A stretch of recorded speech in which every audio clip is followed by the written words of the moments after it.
Hey, what's up, guys? Happy New Year's. This is my first show of the new year. Everybody, obviously, being just got done tuning in to Joe and Jamie. You guys did a show tonight, right? We just finished our show, so we did our first show of 2025 as well. Okay. All right. I know you looking forward down the pipeline here, playing that 7 seed. Um, you think it's going to be close, Joe? I read that in your tweet today on Facebook. Yeah, I think I said this on my podcast. I still think the Bills win by 10, but I think it's going to be the type of game where, go even late third quarter, it's anybody's ball game. And the Bills are going to be in for a fight. And I'm a little nervous around because on my post when I put a score and I talked about that the Bills are going to be playing the Broncos, a lot of Buffalo people are saying, easy game, not going to be a problem. We'll look forward to the next ones. And I sure hope the Bills themselves aren't thinking that way, because if they are, they're not going to be playing any more games after this. So, again, I think it's going to be really close. I heard something on the radio today that, again, the Broncos are very confident in this game. They came into Buffalo a year ago and beat the Bills, so they know they can win here. But again, I think it's close until the fourth quarter, and then the Bills take it away then, and they win 30-20. Well, Bo Nix is making a strong case for Rookie of the Year, obviously. Mm-hmm. I don't know. They look good against a nameless, pretty much Chiefs team. So it's hard to say, you know. But what Sean Payton is doing with Bo Nix, it really looks like steps of Drew Brees. And that's just what I see. I don't know what you guys see, but that's what I see. Rich, Happy New Year. Yeah, I'm that's glad to see that background instead of the last background we saw of you laying in a hospital bed. yeah. I'm glad to be home. Trust me. Ended up having a really bad infection in my knee and had to have surgery Christmas morning, all that kind of good stuff. So I'm still on the recovery trail, but getting better every day. But yeah, guys, I really think that when you're looking at, people say defense wins championships. They forget the fact that coaching also wins championships. And it's not a case that Buffalo's facing some first year head coach that happened to luck his team into the playoffs and that kind of deal. You're talking to a guy that you're playing against a guy that won a Super Bowl and has had the ability to, um, you know, work with a quarterback that is very similar to the Hall of Famer that he just worked with 4 or 5 years ago. Mm-hmm. Um, this Denver team, if you really sit back and look at this roster, or especially the starting 22, I can think of a lot of teams that would give their eye teeth for that lineup. Mm-hmm. Yeah, again, it's not going to be easy. I'll say this: Denver's No. defense is really good. They probably have the defensive player this year, Pat Surtain Jr. Who's Right. the rush linebacker? Nick. Wait. Nick Bonino, Yeah. Bonino from Oklahoma. Okay. Nick Yeah, Nick Bonino. Bonino is a heck of a ball player. That's what scares me more than anything with this Denver team is the defense. Now, again, the Bills have one of the best offenses in the league, and again, I think they eventually overtake them. But this defense is going to create some headaches that's going to make it difficult for the Bills as well. So, Joe, you're in Buffalo right now. What is the weather prediction? So it's just going to be cold and cloudy. There's no snow on the way. Just about upper 20s and cloudy. That's all. I don't know about wind. I didn't look at that yet. I heard there may be some wind and everything to deal with, but basically cold and cloudy, no major storms or anything, no big snow to talk about. No northerner coming off the lake in the last 5 minutes. As of now, I mean, it's by the time this show is over, the weather forecast could be different. It's Buffalo in the winter in January here, so it could change. But the way things have been going, again, we got 3 inches of snow over the last couple of days, but it hasn't been that bad, and it's not supposed to be anything horrible coming, at least for the next week. So it's going to stay cold. That's all.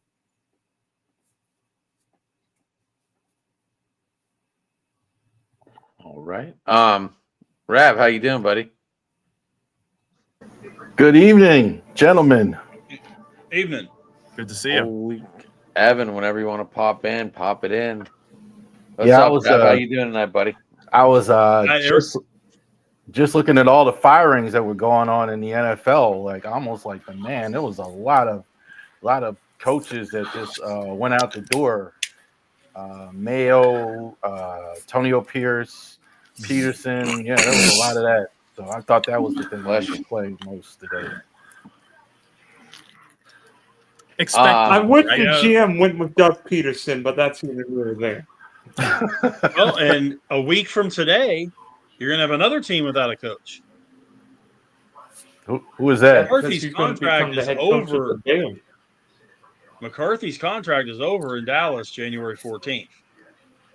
And Well, actually, it's I over would tomorrow. be. No, his contract officially ends January 14th. He will be available to on his own go talk to whoever he wants as a free agent. January Why did 14th. why did the Cowboys shut the Bears down from talking to him today then? Probably because Jerry wants to have control until he doesn't have control.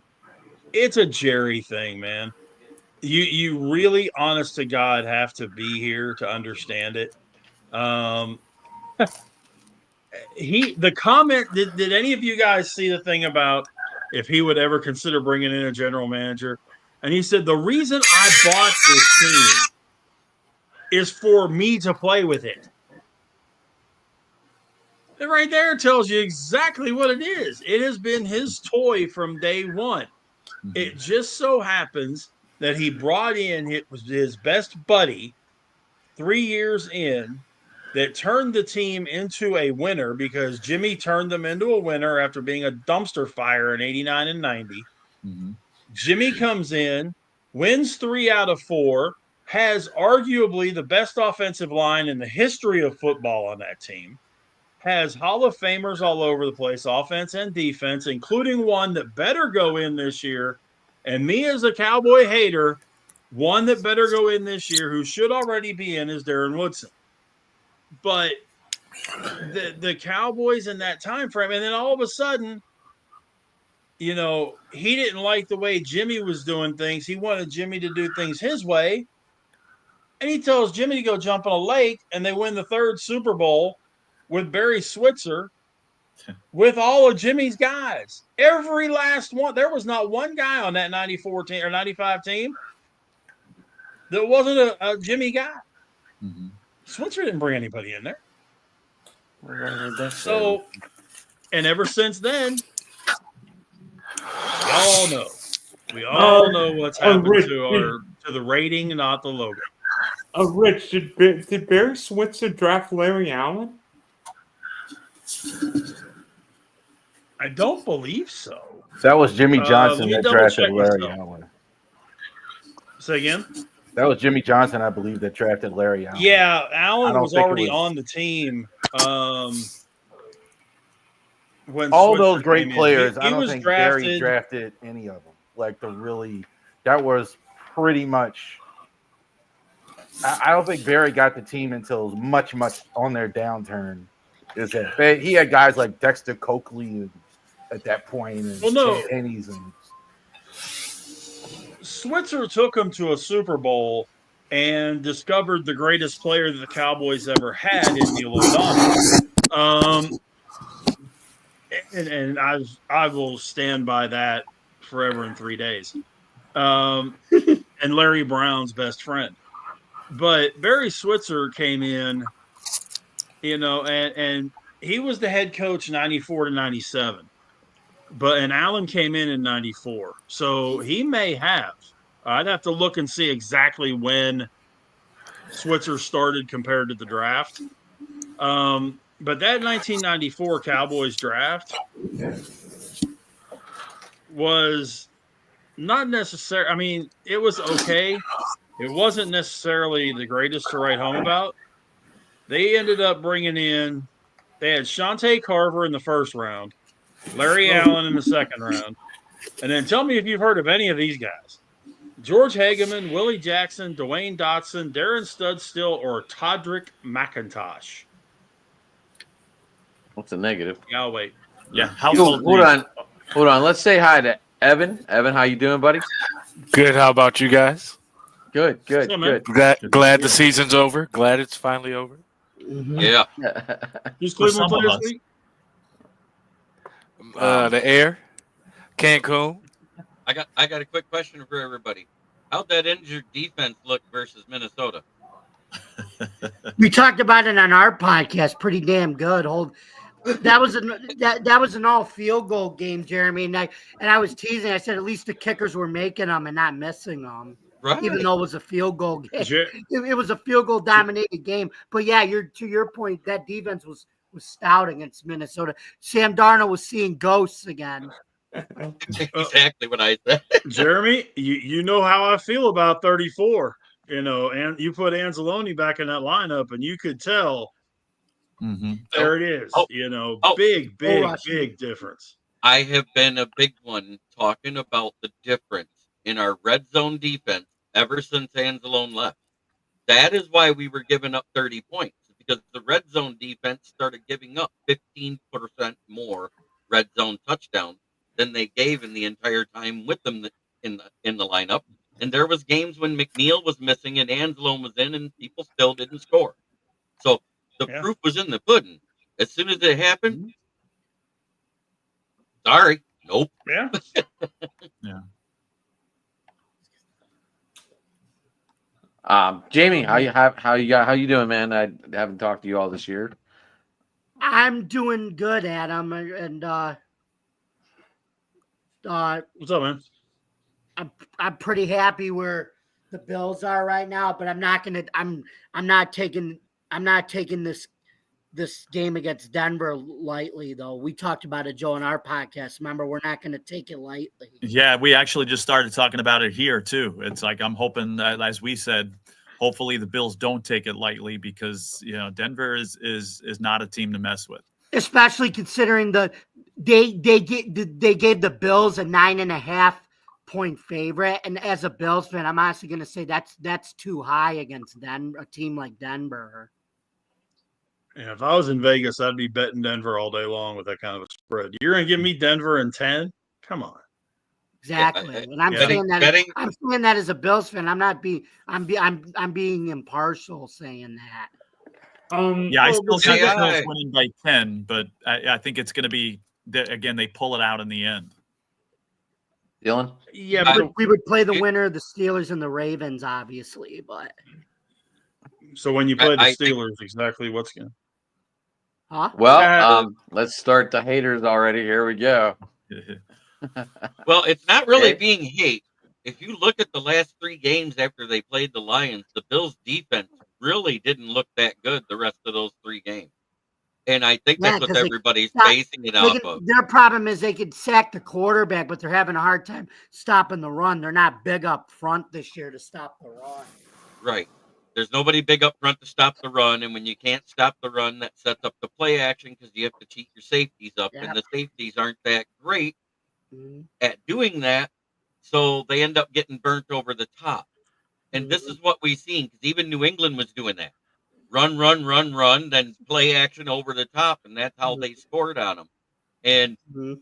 that's something Denver's very good at. They've been doing it all year that way. That's how they just housed the backups for Kansas City. But that was the smartest thing. That was the chess match of Kansas City of all chess matches. Yeah, Let's they didn't want Let's not play a single fucking starter, because if we do, the Bengals are coming to the playoffs. Mhm. That's a chess match move, right? Dude, the Bengals were the hottest team. The Bengals were going to be the hottest team running into this playoff. Cincinnati wasn't going to win a game in Orchard Park. You really think that Cincinnati's defense is going to stop Josh Allen? He would go for 40 in that game. Yeah, the game would have been like 42-40 or something. But It would have been like, it would have You been like can't the, say that you can't say that offense couldn't keep up with it, though. That's what I'm saying. Right. Both those offenses would be very high points. Game of pinball. Because not 44 only, to, that's what you would have had. Well, the Cincinnati. but not only do you have Jamar Chase. But oh, by the way, you got that guy on the other side wearing 5 is a pretty damn good receiver in his T. own Higgins. right, and T. Higgins. And And then you've got the running game. that's Chris Which Berman who helps does that, by Burrow the way. out. I'm not a big fan of Cincinnati's O line. I think that's probably going to be one of their key spots in the draft. Is going to be That seems to be their O-line, key but, spot every year. Right. That seems Yeah, to be they something just they can't address every protect year. Burrow, Though. man. Every year. They just They can't. still were protect- able to run the ball though, even with a poor offensive line. I don't know if Well, it Rivori's seems like they trying can to run speak block. They because just can't pass block. He's muted. Wait, are There you he talking about me? Like I said, Chase Brown, I think he cracked 1,000 yards. I'll check. I don't know. So, guys, with all the Coach B5, instead of all the negativity, I think we talk all things positive tonight. So let's talk awards. And everybody will have, we're going to do Offensive Rookie of the Year, And I Coach of the Year, Offensive Player of the Year, and MVP. Everybody think of a number between 1 and 17. 14. 6. 3. 15. 17. 13.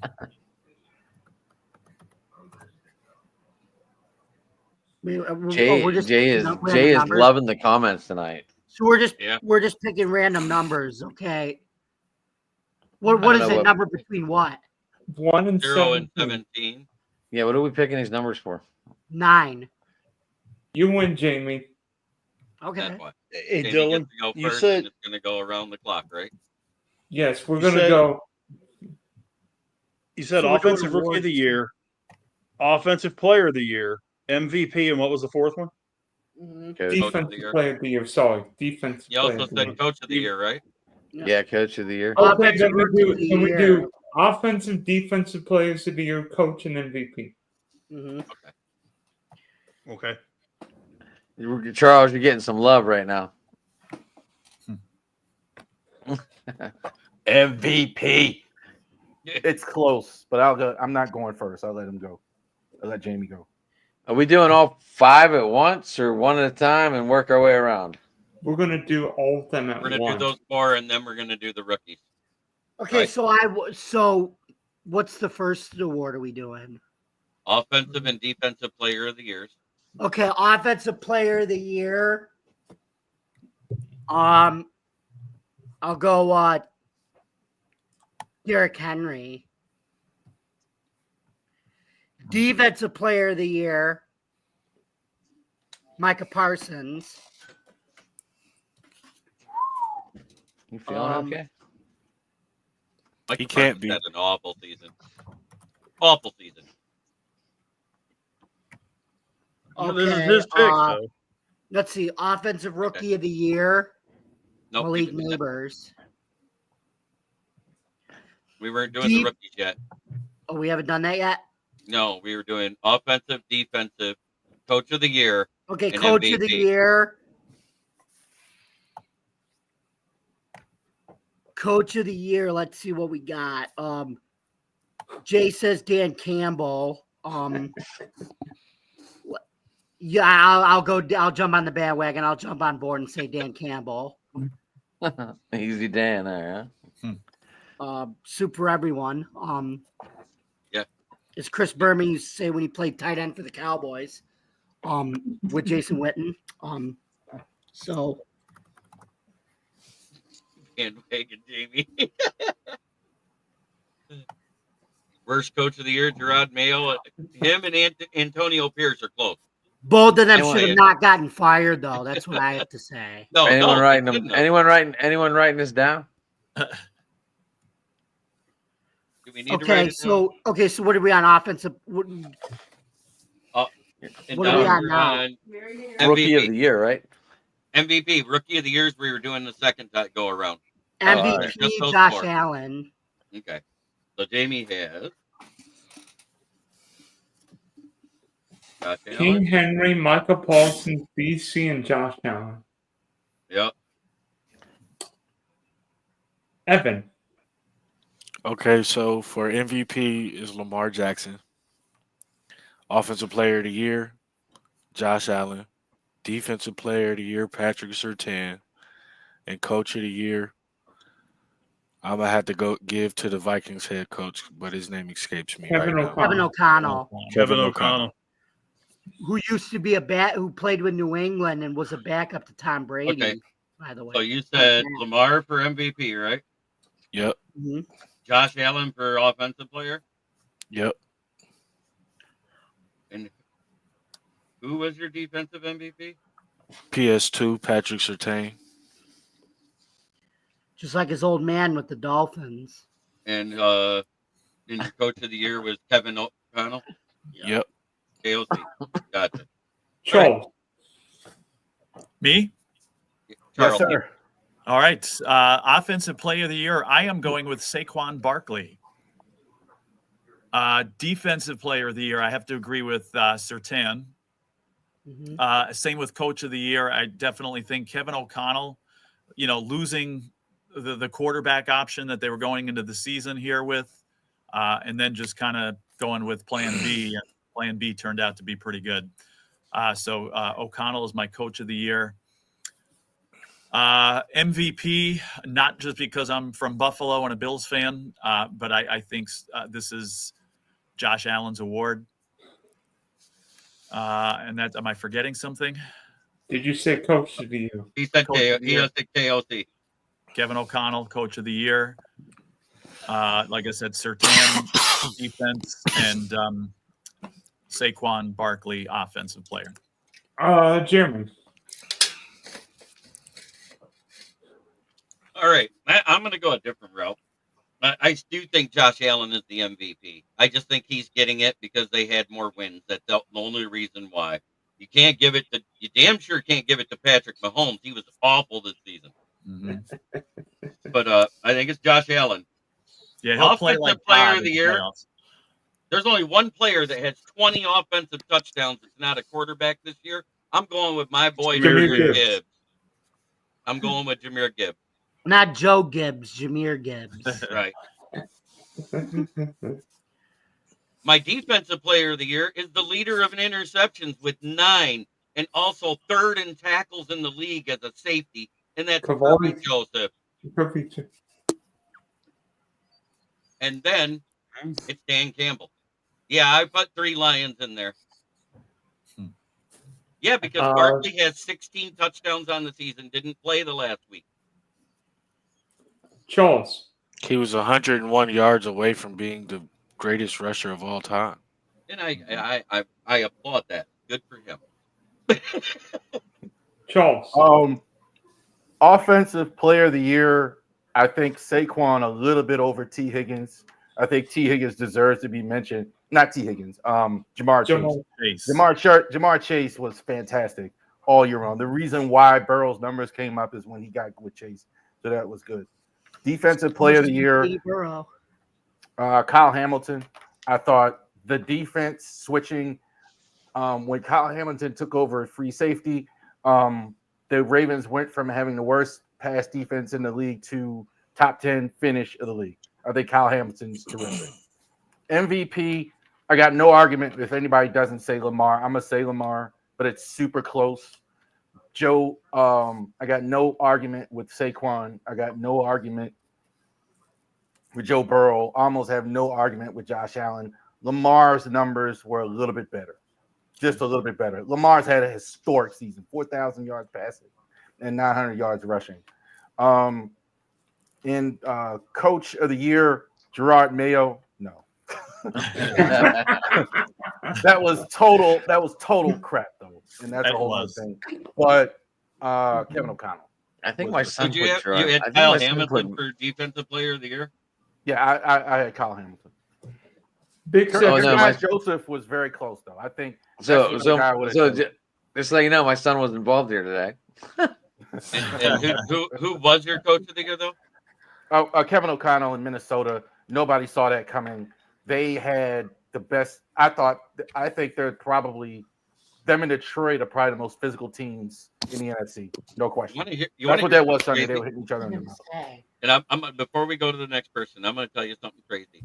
This year, prior to the season, 8 weeks before the season, when we did our NFC North preview on my NFL Roundtable talk, I made a bold prediction. I said Minnesota's going to do one of two ways. If you get ghost seeing Sam Darnold like in New York Jets, it's going to be a very bad year, but they're not going to do worse than third in the division. But if Sam Darnold plays like I think he will with the best roster he's been surrounded by, and it has less to do with the coaching, it had more to do with the roster that was around him and the best O-line he's ever started behind. I said, if he plays as an average quarterback, they will be at least a 12-win team and compete with Detroit for the division. Wow. I said that 8 weeks before the season started.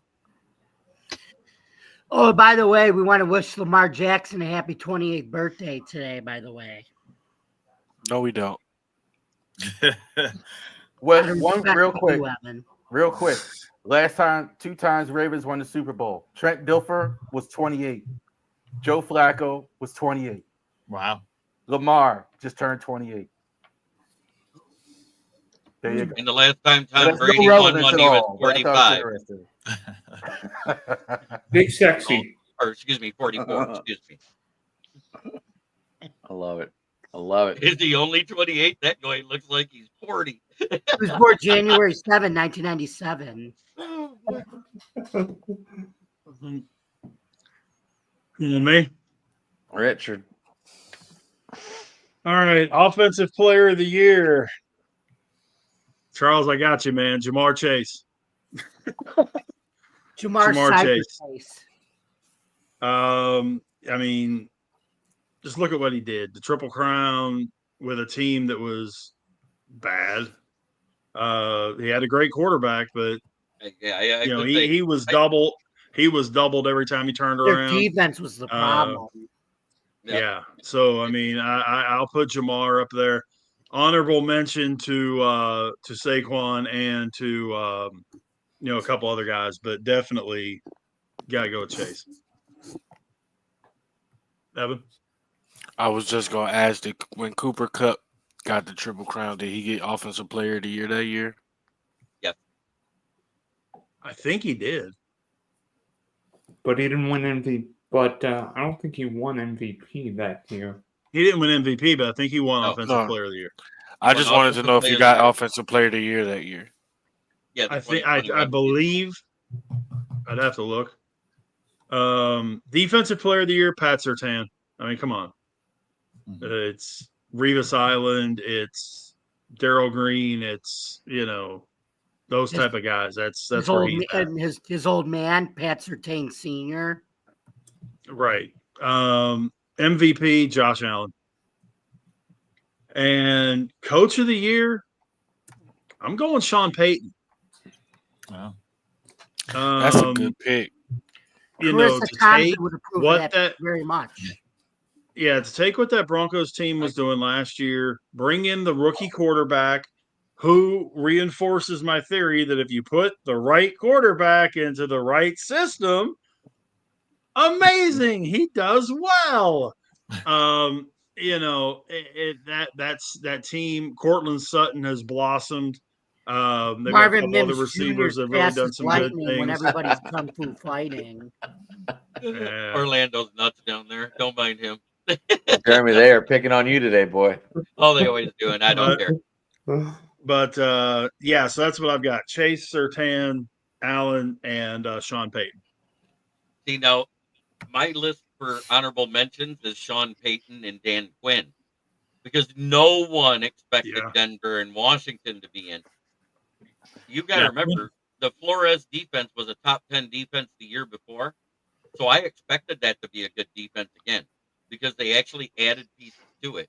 Even though it was a lateral move, you look at it, Jonathan Grenard had as many sacks for the Texans as Danielle Hunter had leaving Minnesota. So that was a lateral move. He automatically was going to be their ace in the hole. The guy you didn't know about was Alex Van Ginkel. Yeah, I just kind of I had Dan Quinn in my mind, but I had to go with Payton. Yeah, Quinn Yeah, would be my second It's choice. it's not Dan Quinn. It's all Jaden Daniels. Let's just be honest. Oh no, it's not. Not all I of went. them. I went with Dan Quinn just to let you know. Yeah. Dan Quinn didn't do that. I you know how I feel about him. He didn't do that great with the Cowboys. So Nobody Who does has- great with the Who Cowboys. has with the Cowboys? Where he would you didn't like do for me that to great with the start on Cowboys, that one? though. Huh? No, you say Dan Quinn was not good with the Cowboys. He wasn't. Nobody is good with the Cowboys. Kingsbury's about to get a head coaching job, I think, again because of the job he's done with Jaden Daniels. Well, as no, well. yeah, I agree. Kingsbury did- should get a head coaching job. I don't. Is Jay a That's Lions anything- fan by chance? Say Yes, again? he is. Okay, I just wanted to make sure. Adam. I'm going Yeah. with Dan Quinn, obviously. You can I ask your feel it. mother about Dan Quinn. She'll tell Yeah, you. that- Gotcha. Cowboys. Be my second choice. I like that. I'm going with Josh Allen as my MVP. That's I obvious. was really impressed with Joe Burrow's numbers for Offensive Player of the Year. 9 interceptions out of 652 Oh, boy. attempts, whatever. That's pretty impressive. Yeah. Defensive Player of the Year, I went with another Bengal, and that was Hendrickson. 55 quarterback pressures, led the league in sacks. Too Trey bad he's the only Anderson's a one that knows beast, how to man. play defense on that team. Yeah. So I mean, like, I didn't base it off of team performance. You got to base it off of individual here. Player. Right, right. It's defensive player. It's I, not we, in this category. Mm-hmm. And that Joe's makes- right. I mean, outside of Cameron Britt, Hendrickson's the only one who knows how to play defense on that team. And our If old anyone buddy, wants to and our old Steeler buddy, Mike Hilton. That's a view from a seat that I'm sharing. If anybody wants to see it. Did anybody else think that? Who else did you have, Adam? Oh, go my bad. Adam, go ahead. What do you mean, a Burrow? You did all Henderson? 4 years, didn't you? That's right. Yeah. Oh, Josh Allen. He's my fantasy quarterback. So Josh Allen for your MVP. What in the Sam Heck is Yeah. that? okay. So on this Ah. play, Oh, so are On we? this play, So gonna now watch that Jahmyr there's Gibbs score a touchdown. so on that fake Jeremy, like man. I don't hate on the Lions, buddy. So now that they've run this fake fumble crap, Listen to the what crowd. happens? What happens if the quarterback gets smashed because of this play, and he doesn't have the ball? How? Like, I don't like. There has to be a rule on this, or cancel it, because it's going to put. It's going Which to one? cause some stupid penalties. The one with the fumble. Fumbarooski, yeah. Well, Oh, as soon as but the the one- fumble what's funny- happens, the quarterback is not a quarterback anymore. Right, but he Right. never fumbled it. He Right. faked it. No, he faked it. It was the Stumble-Rooski play. I know exactly the one we did versus the Bears. Right. Now, what So that I'm just actually asking, stemmed like, from- Jeremy, I'm asking in general, what happens if they try running this again, but it's a run and he gets smashed? I mean, is there going to be a flag on this, or are they going to be like, yo, they ran this before? No, because you. Go if ahead. he's running Jimmy. backwards, it's almost the same as if he's a running back until he gets into position. Like no, a I said he quarterback. handed off. I Oh, said he oh, handed handed off. it. And You're be talking like, about- are you talking about it's the one gonna- where he fell down and handed off, or are you talking about the one where they yelled fumble? Because there's two Fumble. different ones here. fumble, okay. but I'm saying if So- they run it again and they really hand it off and they smash the quarterback, It's a sack. no, he already handed it off. Or then you just go on the State Farm commercial and Andy Reid and you say Bundle-Rooski do. You know Never what it mind. is? Never No, mind. I I'm know just what you're asking. saying. I got It was a joke, so, guys. So you say he hands it off, and they hit And then him. he gets They hit smashed. him. 'Cause- It Yeah. happened before. Remember, it happened in the Seattle Seahawks game. They But faked how was the that fact roughing it the was a passer play if they ran it before and he kept it? because the guy hit him 3 seconds after the running back was past the line of No, scrimmage. I'm just coming up with scenarios. Yeah, but I'm just saying we saw something similar to this. If you hand the ball off and the quarterback doesn't have the ball, and it looks like he has the ball to the defender, if they still hit him and he doesn't have the ball, it's 100% roughing the passer. But you also we've have to already give seen it it the happen. time frame too, Right. because the defensive player is supposed to get 2 steps. If he can't figure out that he doesn't have the ball in those 2 steps, then that's on the defensive player. Exactly. But that defensive player still has 2 steps to blow his brains out if he can do it. So, that's no harm, no foul right there, as long as it doesn't hit him in the head. But you know which play I'm talking about versus Seattle. where Hey, the hold guy- on. Before we get sidetracked here, Dylan, what are your four before you do this on your show and Yeah. forget to do it on our show? I'm gonna make this easy. Offensive player of the year, number 1, Jamal Chase. Defensive player of the year, number 2, Patrick Surtain Jr. Coach of the year, and I can't believe none of you said his name so far, Mr. Khaki Man himself, Jim Harbaugh. What has he done with Justin Herbert? The LA Chargers were the softest team in the league. And now, Justin Herbert played the best football of his career. The Chargers actually played defense for the first time I've ever seen in my life. They actually beat the poop out of teams. Is that because But they was had that? more But than was any 8 of that not defensive- expected? But did they not have more than 8 players stay healthy on defense for the first time in an entire season? Yes. Yeah, remember their defense. The youngest guy on it is Nick Bosa Joey Bosa. Joey Bosa. or whatever, Joey the Bosa. Bosa brother. And Jay, what are you Jay, the Chargers are the 5th seed. What are you talking about? So who's your MVP? and Yeah, but MVP they're a dangerous 5th seed, though. Look at your Steelers, Adam, in 2005. They were a 6th seed, and what did they do? Ran it all the way and won a Super Bowl. and Yeah, but they got MVP, hot. They had to win their final 6 games to make it into that Right, the spot. and Chargers they are never one of those lost. teams that could get And it hot. started when we ran over Urlacher. When Bettis ran over Urlacher, that was the start of that whole thing. Mm, Right And then and there. Josh Allen In that MVP. snow game. And Josh Allen. Here's a MVP? good question. No. Well, Yeah. there we go. No. These are regular season awards. I like them the way they Right. are. Right. Regular What's season your- awards. who asked? Who said they had a question? No, I was talking Go about ahead. Jay in the In the chat. chat. But go ahead and finish, Dylan. And Josh Allen MVP. I can't believe Allen hasn't won an MVP, but maybe it's because of Mahomes, Rodgers, and them all. But that's story for another day. They're all Because- Rodgers. no. When the fuck did we talk about Rodgers? No one said Yeah, Rodgers. Aaron Rodgers won MVPs in 2021, and his team pooped the bed in the playoffs. Yeah, Well, that's exactly. been the same with Matt LaFleur ever since his first Super Bowl. Well, Tell me I'm The wrong. argument for Josh Allen is I think his team isn't as good this year. I think that's the argument. The I don't record is think so good, either. and the team and Josh he Allen doesn't have didn't as much play around. 11 quarters. And Josh Allen didn't play 11 quarters this year. Yeah, Allen's got to do more for that team to win than he has in the past. Now, granted, James Cook has definitely blossomed into a really good top tier running back, but got to see more out of that receiving core, man. I mean, Cooper They can was throw to okay. 13 different Keon guys. Coleman was Everybody doing needs all to right. throw, Yeah, I mean, they just but- don't have any big names. They're relying on Khalil Shakir, who did Yeah. great, and all of these guys stepped Odd, up. for Khalil sure. Shakir. But they don't have any. Even Amari Cooper is, I think, past the his Kansas prime. City Chiefs last year And didn't have a here's- number 1 receiver, and they won Oh, the Super yeah. Bowl. So there you Here's go. Hey, That's by why the way, guys, Credit by goes the to way, I'm guys, Allen. I'm going to go Because to of the last lack- year, though. Last year, Josh Allen was what? Second in touchdowns, and it didn't have anywhere near as many interceptions the year before. He was only second to Dak Prescott. Both of them had way better quarterback stats than what Lamar Jackson had.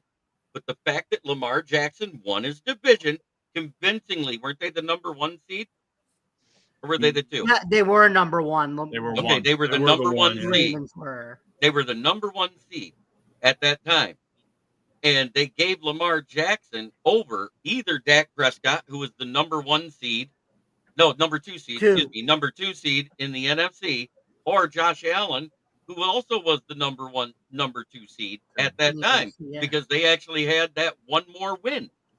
So, but his completion percentage is up. His interceptions are way down this year. Yeah. I think he is the best quarterback that played, not named Joe Burrow, but Joe Burrow's not in the playoffs, so I don't think he gets the MVP. Very close.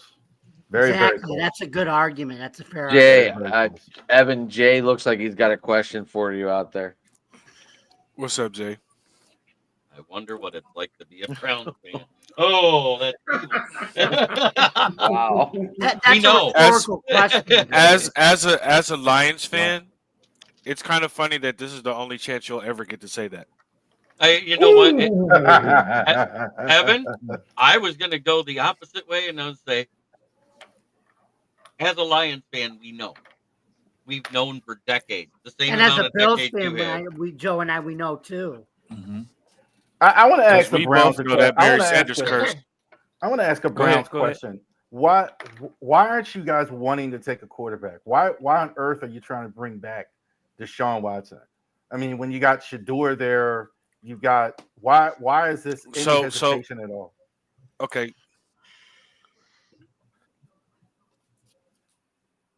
This is a long-winded answer.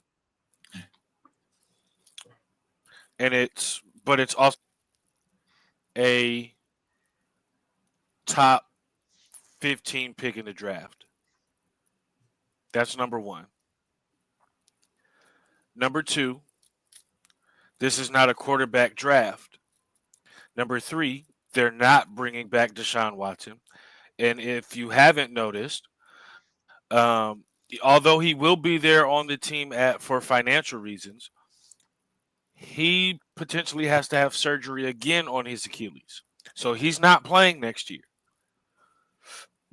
The reason that we're not taking a quarterback right now is because the thinking is this. We didn't need great quarterback play when we ran Kevin Stefanski's offense. We did because Baker wasn't matured yet. The games that we got from Nick Mullins, the games we got from Joe Flacco, the games we got from DTR, the games that we got from Philip P.J. Walker, the games that we got from the list goes on under that style of offense. You can look around anywhere that runs that same Gary Kubiak, Mike Shanahan style of offense. They don't have a superstar quarterback. That's the biggest reason. The second thing is that the defense got figured out this year, and there are other holes besides that. So we're looking at the offensive line. We had 3 tackles last year who came into the season trying to recover from ACLs or other knee injuries. Our running back room is old. Jerome Ford is not what everybody wanted him to be, even though I said that in the beginning. There's a reason he didn't survive in Alabama when he was the heaviest running back that Nick Saban had ever recruited. Jerry Jeudy had a great year, but that was only because of Jameis Winston. And that was only because Jameis Winston was running more of a marriage. Go ahead, Adam. Evan, do you think Madden for you guys ending up with Jerry Jeudy? No, I won't give Madden that credit. I'll just say that it's Woody Johnson. You heard right? you heard Yeah, the story, I though, right? absolutely heard it. I would just say that Woody Johnson is a dumbass. I'll just say that. But I got a simple answer on why Cleveland ended up with Deshaun Watson, and it's real simple. Jimmy Haslam. Your assistant GM, Bob Quinn, goes, "That's the guy that got me fired. He's a good quarterback. Let's get him." It was a Jimmy Haslam thing. I still think it's Bob Quinn because he's stupid. It was a Jimmy Haslam thing. He came out in the media and said it. Because if you go back, you can look at the fact that he said that he wanted an adult in the room. Think about the guys who were available. Russ, who went and took the money in Denver when he could have got the same amount of money here in Cleveland because we had the cap space. And Deshaun Watson. Who else were we going to get? There was nobody there. There was nobody to draft. And Baker forced himself out, regardless of what anybody wants to believe. So, with all that being said, can you imagine Myles Garrett at his peak with an Abdul Carter or a Mason Graham who's being compared to Jalen Carter, being compared to Aaron Donald? Can you imagine having Denzel Ward in his peak going into the end of his career and taking a Travis Hunter or a Will Johnson? Can you see the other pieces that are there, and we can look at the Lions, we can look at the Bills, we can look at all the teams that are on here. Sometimes taking the biggest need is not what's most necessary, especially when that need is drafting out of hope versus drafting out of that's the player we should go get. Shedeur Sanders, my issue with him is that he floats in and out of the pocket and he makes certain throws more difficult. And you saw how he struggled in Colorado. That ain't happening in the NFL. Damn for sure ain't happening in the AFC. You go look at Cam Ward. Cam Ward hasn't played a pro-style offense since high school. Matter of fact, he hasn't played a pro-style offense since before high school. He ran a power wing T in high school, then went to college and ran a similar version of that, then ran an option offense, and then came to Miami, and who knows what they run. It seems like they They want don't to know run what they a run. right, exactly. They want to run a game plan that is off kilter. So who else are we gonna take? My thing was to bring back Jameis Winston, but there are things that have shown that marriage was destroyed. And go get Carson back. But Isn't Jameis Winston's birthday today too? I thought it was a couple days ago, but Was it? I saw something on Twitter. I don't know if it was today or yesterday, but it said 31 times around the sun today. January. yeah, I think it was a couple days Yep. ago. It was yesterday. So I just can't disagree with you more on a lot of what what we just talked about coach of the year. Kevin O'Connell, huge quarterback upgrade. Sam Darnold shows up. Jayden Daniels in Washington turns the whole team around. Bo Nix turns the whole thing around in Denver.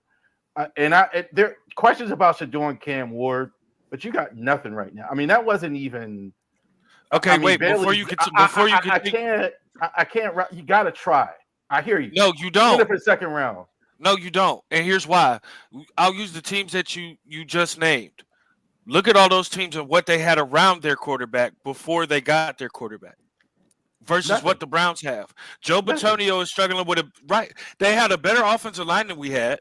Joe Bitonio is focusing is about to retire. Jedrick Wills doesn't want to play. DeJuan Jones keeps getting hurt. Jack Conklin keeps getting hurt. Ethan Postage is trash. You have no offensive line. You have no receivers. You bring up Washington. What does Washington have? They have receivers. They have a decent offensive line. I'm not saying it's good, but it's decent. They have a decent running back room. The Browns put way too much hope in these injuries being nullified because most of their healing time was in the offseason. And then you come back, and out of the 3 games we played, none of the guys I listed on the offensive line played together in any of those games or those games up to that point. Commanders were terrible. Guys, I'm sorry. Commanders were terrible. I'm sorry. Go ahead. Go ahead, Dylan. Guys, I was thinking this year. I was thinking of giving my playoff quarterback rankings because I know you guys are going to blow gaskets when I tell you my playoff quarterback rankings. Number 14, Russell Wilson. 0-4, under 20 in all 4 of those games. 13, CJ Stroud. From 23-5 touchdowns to INTs last year, 20-12 this year. 12, I feel wrong for putting Jayden Daniels at 12. But it's not because he's bad, it's that the other guys are that good. 11, my pick for offensive rookie of the year, Bo Nix, setting the rookie record for home touchdowns. Touchdowns 29-12 on the year. 10, I don't know if I'm too high or too low, but Jalen Hurts scares me. He might win the Super Bowl or may not even play against the Packers. 9, Baker Mayfield. Good for pick a game, but by golly, he'll throw 3 or 4 touchdowns. 8, Jordan Love. Amazing talent, but Packers become a running team, and we don't know how healthy Jordan Love is. 7, he is seeing ghosts after all. That'd be Sam Darnold.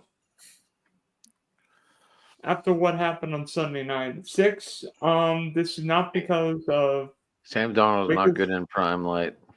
well, nobody was. Peyton Manning stopped winning in Denver on Sunday night. Number 6, and this one's going to shock you, but my number 6 quarterback is 2-4 in the playoffs and 6-6 touchdown INT ratio. Lamar. 5, Jared Goff's been to the Super Bowl. He won in the Superdome. He beat Baker last year in the playoffs. Goff's 5-4. Stafford. Seemingly the only guy not named Tom Brady or Patrick Mahomes for the Super Bowl. I know the Rams haven't put up points, but I think Stafford's got more in him. 3, Herbert. I understand Chargers with a 27-0 lead, but that wasn't Herbert's fault. It was Brandon Staley coaching like a freaking moron. 2, Josh Allen. Hopefully he doesn't end up like Dan Marino. And then 1, Patrick Mahomes. So where did I screw up? Well, I can Justin definitely Herbert. say I agree. Since we're talking January, I'm taking her out real quick. I'll be back. Statistically, Patrick Mahomes did not have a good season this year. If this is January, February, I put him head and shoulders above everybody else. So I'm glad you put him at number 1. I really don't have a problem with the list. I just have one question for my guy here who asked about Deshaun Watson, but I'll save that for later.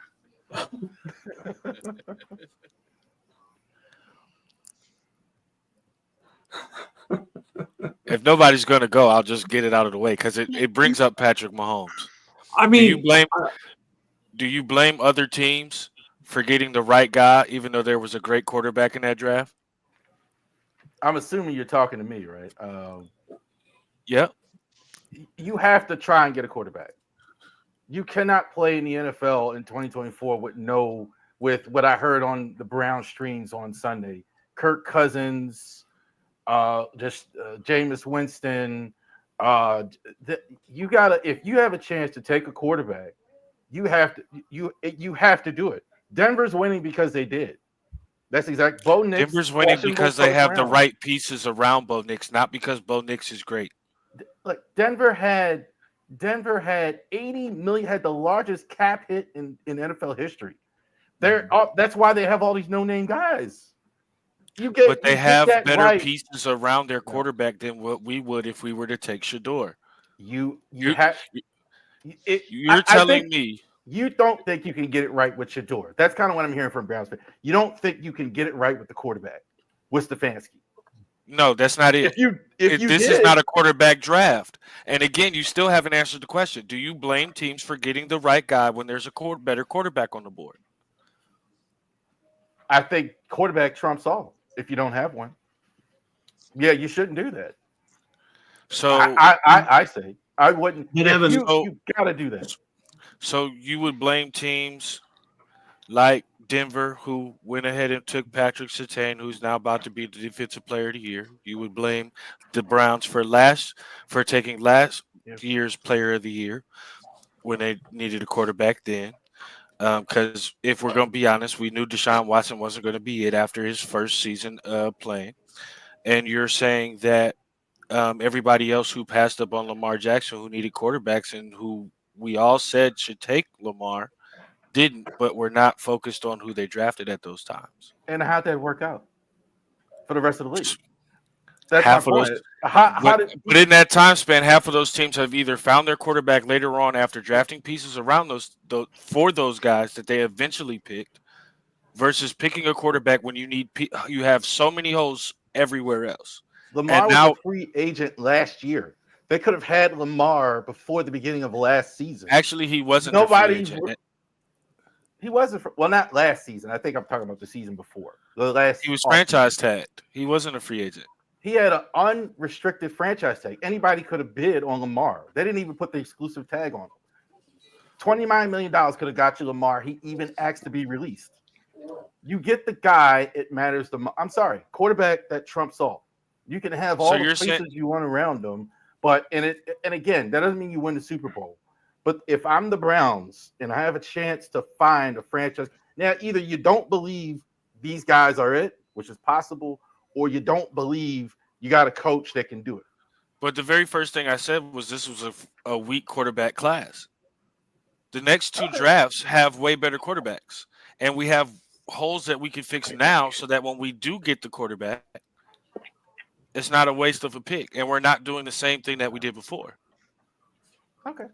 I mean, I understand. I mean, I think I don't think these two quarterbacks in the first two at least are worth taking early, especially if I don't have one, and you don't have one. You know, maybe if you like Sam Darnold or you have Cat, I don't know, maybe, but like you're gonna have the same record next year if you don't, you know, if you take Watson or Cousins or whatever. Rebuilding in the NFL doesn't need to take 5-6 years. It doesn't. But Houston, and that's a great point. Houston went out and got their quarterback, and they did well. But let's not forget all the other pieces that they had. They still had Nico Collins. They still had the guys that they had on defense, and Jalen Petrie. They still had Derek Stingley Jr. They still had other pieces that we give them credit for now. Name a team that's absolutely terrible that drafted a quarterback that had no other pieces around it, that are no Pro Bowlers, no All-Star considered guys that went to the playoffs the next year. You're saying it right, Evan. The quarterback doesn't throw Terry the ball to McLaurin. himself either. Terry McLaurin's been there and they've been losing. Right, but they had Terry McLaurin's been good. But right, that's my point. They had something there for the quarterback. Name it. You really think that Jerry Jeudy's going to go for 1,000 yards next year? I almost said the Commanders picked second in the draft. That's why they got Jaden Daniels. They picked second in the draft. They were terrible. Right. So was Denver. But they had other pieces. Okay. Well, we can talk. We can go on and on. We don't have the weapons that these other teams have had who have success when drafting a quarterback. We don't have the pieces. So why go get another quarterback? So why go get another quarterback to get them to add to the same jersey that we're mocked for when we can go get pieces that'll help sustain our future? Exactly. But are you going? My question into this whole thing is a couple fold, because you guys all know, Charles, I'm not sure if you've heard me talk about this or not. You draft a quarterback that fits your system. You don't draft the system to fit your quarterback. Just because all the hype and all the whatever says Shedeur Sanders should be the first quarterback in the draft. Me personally, I think Shedeur is extremely overrated and is fantastic from the neck down, from the neck up. I question him completely. I feel the same way about Cam Ward. You get some of these other guys, the Dylan Gabriels, the Jackson Darts, that are more pro-ready, that you can put into a system. But it gets back to the thing of, are you going to keep your coach? Are you going to keep your coordinators? Because it does not make any sense. And as much as I'm going to hammer Caleb forever, and I've called him Ryan Leaf because I think he's the most overrated number one quarterback in a long 48% QBR rating. That is just phenomenal. But he was the first Bears quarterback since I knew Hurricane was going to get every game in a regular season for the Bears. But the big thing with it is, actually, are you going to have the kid come in and change coordinators every time you turn around? No. Evan, you guys can vouch for this on your end.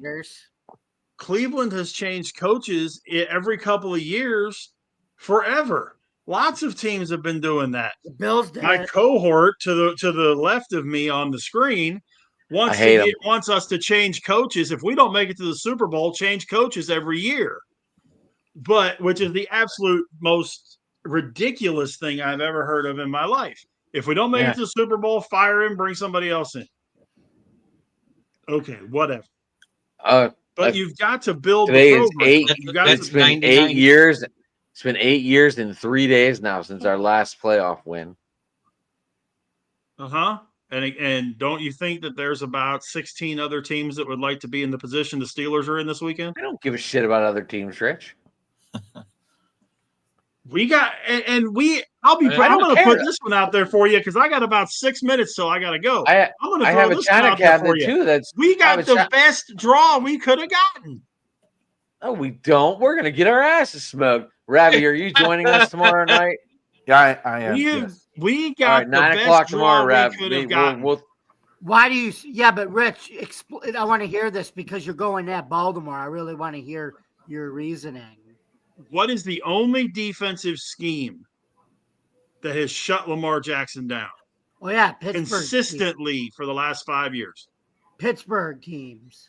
Yeah, and Exactly. if they play like they can play, they're gonna smoke the living shit out of us. And if the Steelers defense plays the way that they can play, which now that there's everybody healthy, they can. Well, I'm telling you, playing the Chargers would have been a very bad situation. Playing help me. Baltimore. Denver. No, the other option that we had. Denver. Or Houston. Houston. Thank you. Houston. Same situation. We haven't played Houston yet this year. Not super sure what to expect. Those kinds of things. You play the Ravens twice a year. Yeah, that big bad wolf wearing number 8. Yeah, he's a bad dude. There's no It's question about 22 that. to scare But you the shit out of- know how to control him. It's 22 to Oh, scare by the shit way, out the of me. Steelers control And- 22 at the same time. And that guy that Rav mentioned earlier, that guy, that defensive player guy that I have on my fantasy team that I will not let go. I got offered 3 years of first round picks for him, and I will not let him go. His name's Cal Hamilton. He's pretty good. And I think Russ's arm has finally shown up like Joe Flacco's did towards the end of his year last year. I think he's just done. All I'm telling you is this. If that game is kept under 40 points total, It's not. if that game is kept under 40 points total, the Steelers win. There's no way. There's no way. Rich, Joe and I I've been wanting to predicted ask it would you be a this close question. game. Rich, Yeah. I've been wanting to ask you this question. Yeah. I'm gonna read you this. I'm gonna read you 2 stats from 2 players. I'm not gonna tell you the players. Okay. First player, 62.5 completion rate, 35-41 as passing yards, 20 touchdowns, and 6 picks. Mr. Caleb. Second quarterback, 69%, 35-68 with 25 touchdowns and 9 picks. Okay. I'm guessing Do you one's really Russ. think that? No, it's Jaden Daniels and Caleb Williams. I had Caleb Williams stats Did pulled up already because I was going to talk about it. 62.5, 35, 41 Did yards, you? 6.3 yards at the time, 20 touchdowns, 6 picks. And I want to give him credit for one thing. You know what? He's the only quarterback to do this season, other than Josh Allen, throw multiple touchdown passes versus the Detroit Lions defense. He's the only QB out of everybody we faced all season to do it. You heard what I actually said, Jeremy, right? About a fact Jeremy, about but that game on Thanksgiving shouldn't even gotten that close. you said this like 100 times, Adam. I'm talking here, all right? Okay, I'm just kidding. I love you, but but what I was gonna say though that but what I was gonna say, Jeremy, is this fact I saw it. He's actually the first Bears quarterback since Jay Cutler to start every single game in the season for the Bears. Right. I know it doesn't sound like a great accomplishment, but for him, at least from his point of view, it is Caleb's point of view. I'm not convinced Caleb is terrible yet. I think it's taking him a little longer than everybody's thinking. But His offensive line was His offensive line was poopy. They dealt him everything Look at he the way fucking DeAndre wanted. Swift couldn't run the ball. They dealt him everything he fucking wanted. I Except for agree, an but offensive sometimes line. guys I watched take the a little Bears longer. play. His Takes a little offensive longer, line was right. poopy diapers. But if I you got get news him for the you. right If coach, Russ had those receivers right now, if Russ had those receivers right now, Steelers would have won the division. If Yeah, he had but he's Keenan talking Allen better. and DJ Moore to throw to I- instead of these couple of I- schmucks he's got sitting there now,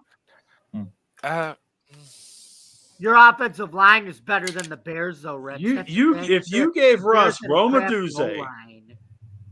right? If you gave Russ Romaduzzi, Keenan Allen, and DJ Moore to throw to, come on. Compared Maybe even to Cole Kmet, too. Pickens, Austin, who I like Austin, and I love whoever Austin. else And to know that. and I'm with you. I was lukewarm on him start of the year. Love him. Who's the three? You put those three on the Steelers, they would have won the division. And y'all not gonna like this about because they have Caleb a better Williams. offensive line. You're not gonna like this next thing I say about Caleb Williams. It's gonna sound like a lame answer, but that's the best division in the NFL he's in too. I mean, he had to play Green Bay, he had to play Minnesota, he had to play Detroit. And remember, he is did it, too. start out 4-2 before everything went downhill. Right, but he also had 11 other chances to win games. Yeah. So, all right. so if he gets a Pete Carroll, or if he gets, a Mike McCarthy But, oh, He's not getting the Mike with McCarthy. that same roster, I don't think What does he McCarthy's do? a very blocked good Mike coach. McCarthy from interviewing them now. I saw it. I don't either. I don't But he's think- also, I don't think he's a good coach. Right. But I will give him credit in the fact that he has won, and that's something that the Bears haven't had in a coach. But they're If not, you got Evan, they're him, not going to be able somebody- to get McCarthy. The Cowboys blocked the Bears from interviewing him now. Yeah, His but like we were contract talking is about up in before, 2 He's a free weeks. agent. who was talking about that before we got here? January 14th? Yeah, Part of the January free agent. 14th, he becomes a free His agent. contract is up in 2 weeks. I looked it up. Contract's though. up next It was week. on ESPN. It said the Bears or the Cowboys blocked. Next Tuesday, For- his contract is for is now. over. He was Right, but- coaching this year on the last year of his deal. So they blocked Right. it for a little while, but they could still go talk to him. Anyway, it's not like Exactly. they're in the playoffs or anything.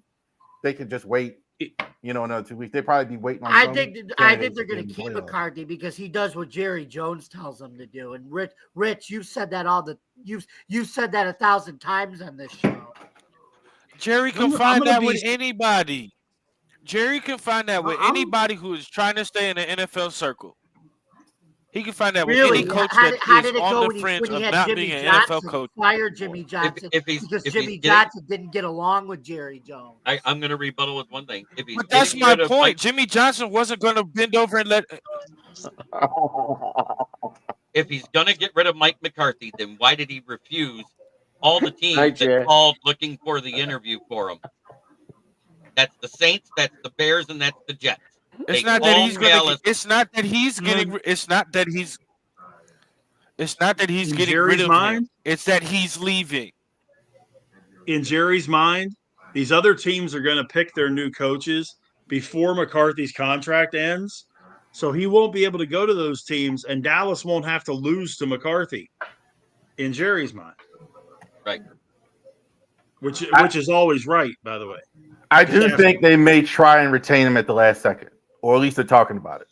I don't know if they will, but I think that's the other reason why. Why would you? Yeah, if they're for sure letting him go, I'm not sure they've made up their mind. They should have by now, of course. But Weren't there might be talks trying of to- extension for McCarthy in this the is middle of the a- season? Yeah, there There was. were if they made the No. playoffs and if they won a playoff game and all that kind of stuff. Yeah, but when Dak Oh, got I hurt, didn't know there were Church, baby. stipulations. yeah, when Dak got hurt, it was church. Even baby. if he didn't get When hurt, they we knew that wasn't happening. So while I was letting the dog out, Rich, before I go, I didn't hear. Do you this. believe if Did Dak I- stay healthy, they make the playoffs? Did I miss the the rookie of the year conversation? Quite possibly they do, Evan. Do what now? Did I No, Adam? miss the rookie of the year Not yet. conversation? No. No, we didn't do that. Rookie Yeah. of the year. Rich, No, and who you actually, got? I got to 'Cause- bug out. Rich, who you I got? got to 'Cause I bug know- out here in a minute. Dallas' There you go. problem was the run. They couldn't run the football to save their lives, All right. and that wasn't Dak's fault. Guys, we're gonna get back to this conversation because Rich got to bug out, but I did want to Yeah, at me least too. cover the end of this topic before the show, before we had people bug out. Rich, go ahead, start us off. Who you got? For rookies of the year? Yeah. Offensive rookie of the year, give me Brock Bowers.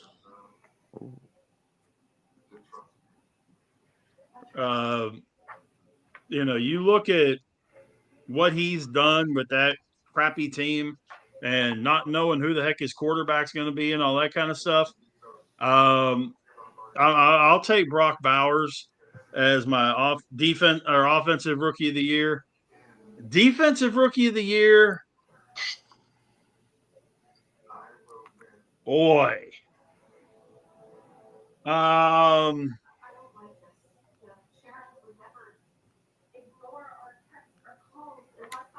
Cooper DeJean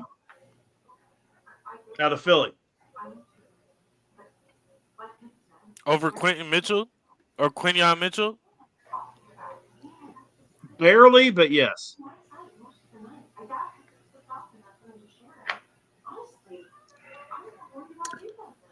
All right. I'm going to head out too. I'm going to give you mine. I'm pretty much chalk as far as the offensive player, Jaden Daniels. I don't think there's any disputing that. And defense, I'm going to go. I think his first name is Ree, and his last name is Verse. Reverse. No, Jared Verse for defensive rookie of the year. All right. Rich, we are gonna talk tomorrow about this game, right? Yeah, I'm good for an hour or so. All right. Rav, you joining us, right? Yes, sir. All right. So you two bugging out, how do they get a hold of you? And then I'll see you tomorrow. Joe, we'll see you next Tuesday. Sounds good. Rich, go ahead. You can share first. Okay. Twitter, X, whatever we're calling it this year. Go Big, Go Home Pod.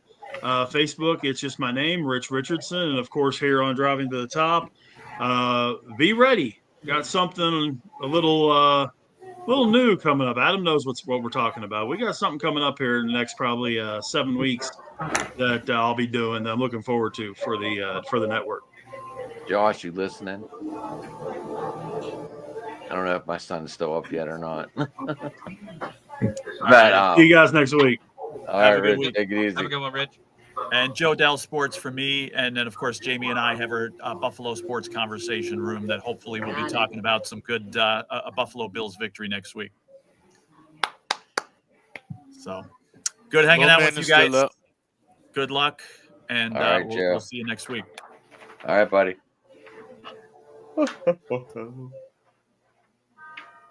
Before we continue, I got 10 minutes. All right. So who are you taking rookie of the year, Jeff?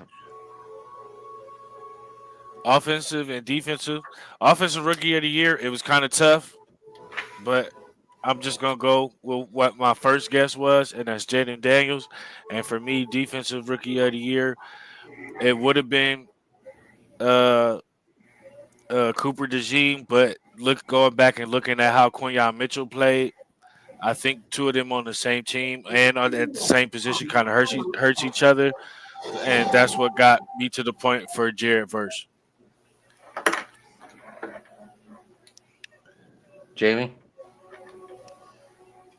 I can't believe nobody said this yet, but offensive rookie of the year, I got Malik Neighbors. Who you got defense? Cooper DeJean. Cooper. I had to buy that jersey for a kid in my fantasy league because we made a jersey bet. Maybe that's a sign. I lost. The reason why I said Malik Neighbors is because he was able to put up 1,100 yards during a lost season, and he didn't have any idea who was throwing him the ball at the end of the year after Daniel Jones. Jeremy? Mine is Brian Thomas Jr. The guy had 600 yards with Mac Jones as a fucking quarterback and 5 touchdowns with him. Where's Dylan? Dylan left, but he'd love to hear you say that. I don't know where Dylan went. He went to go get a drink. That was the last time I remember seeing him. I think he heard Brian Thomas Jr. and had to make a bathroom stop. But anyway, I agree with that, Jeremy. I wanted the Bills to get him, but I'm happy we got Keon Coleman. So. I mean, he's leading all receivers as far as the rookies are concerned. He has more touchdowns. That's my only knock on Brock Bowers. He has 1,000,000 yards, but he has as many touchdowns as I have fingers on my hands. But what's impressive about Brock Bowers is he did it as a tight end, as a rookie, getting 1,000 yards. That's hard. Like when you see 1,000-yard rookie receiver, that's expected, but not from a rookie tight end to get 1,000 yards. Brad? Go ahead. I had a question, but go ahead. But my defensive guy is Jared Verse. I won't be too long. I'm gonna say one name that I kind of had on my list. He's not, but Ladd McConkey, I think it's worth talking about as far as offensive rookie of the year. He's not my choice, but I'm gonna say Jaden Daniels, a little bit over Bo Nix. I think Bo Nix has been really good for Denver, but I think Neighbors and McConkey are really good. Defense, the two guys on Philly, I think it's tempting to take those guys. Our guy Nate Wiggins was pretty good. I thought he was pretty good, but you got to say Jared Verse of the Rams. I think that the Rams defense is incredible considering they lost like Aaron Donald, and they've gotten as far as they've gotten.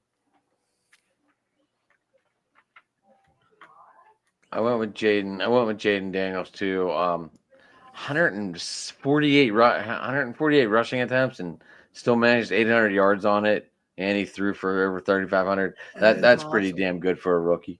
What's up, Joey? And then Jared Verse as well. That's who I went with. Yeah, I don't know where Dylan went. Yeah, he went to go get water. That was the last I saw him. I got that water. Yeah, I got that water. I got that water. Running 5 miles a day, I'm sure he's thirsty. All that I love money. that song. What do he do? What do he do? Walk down to the beach. Hey, Joey emailed you, Jerm. Yep, I saw that. And we're having a full conversation outside the conversation. I'm having a whole bunch of conversations outside the situation because I was like, "Go ahead, talk." Because everybody was. All right. Got I think I'm the only one that has teams left in this college football playoff. That's not true. I got the champion. So do I. Who you got? I have Ohio State and Penn State playing, and then I took Penn State. Oh, you got Penn State winning the championship? I do, because I called this the revenge tour. And right now it's happening. Ohio State beat Oregon, and now Penn State's going to walk in and beat OSU. So we play y'all while Notre Dame plays Georgia. And you're telling me with a coaching staff that if they don't win a national championship, loses their job. Brandy, yep.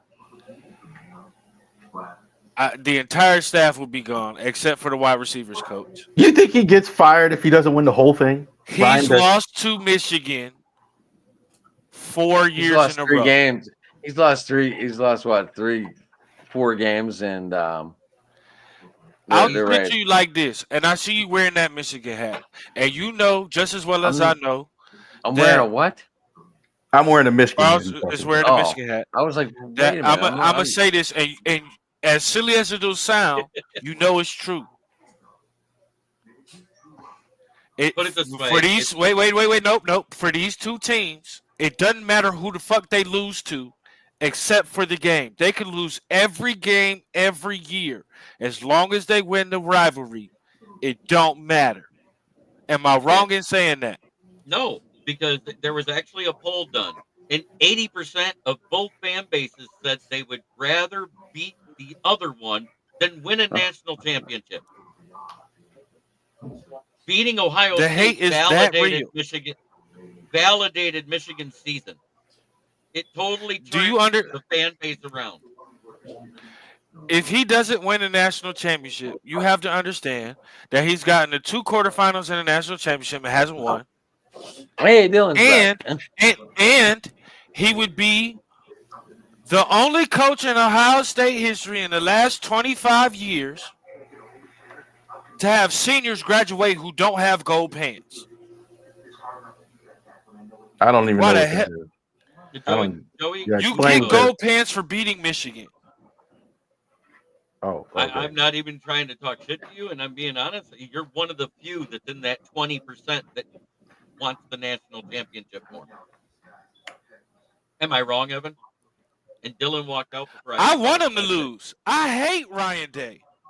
I absolutely hate Ryan Day. He puts on too much fucking makeup for them rosy ass cheeks, and then he can't recruit.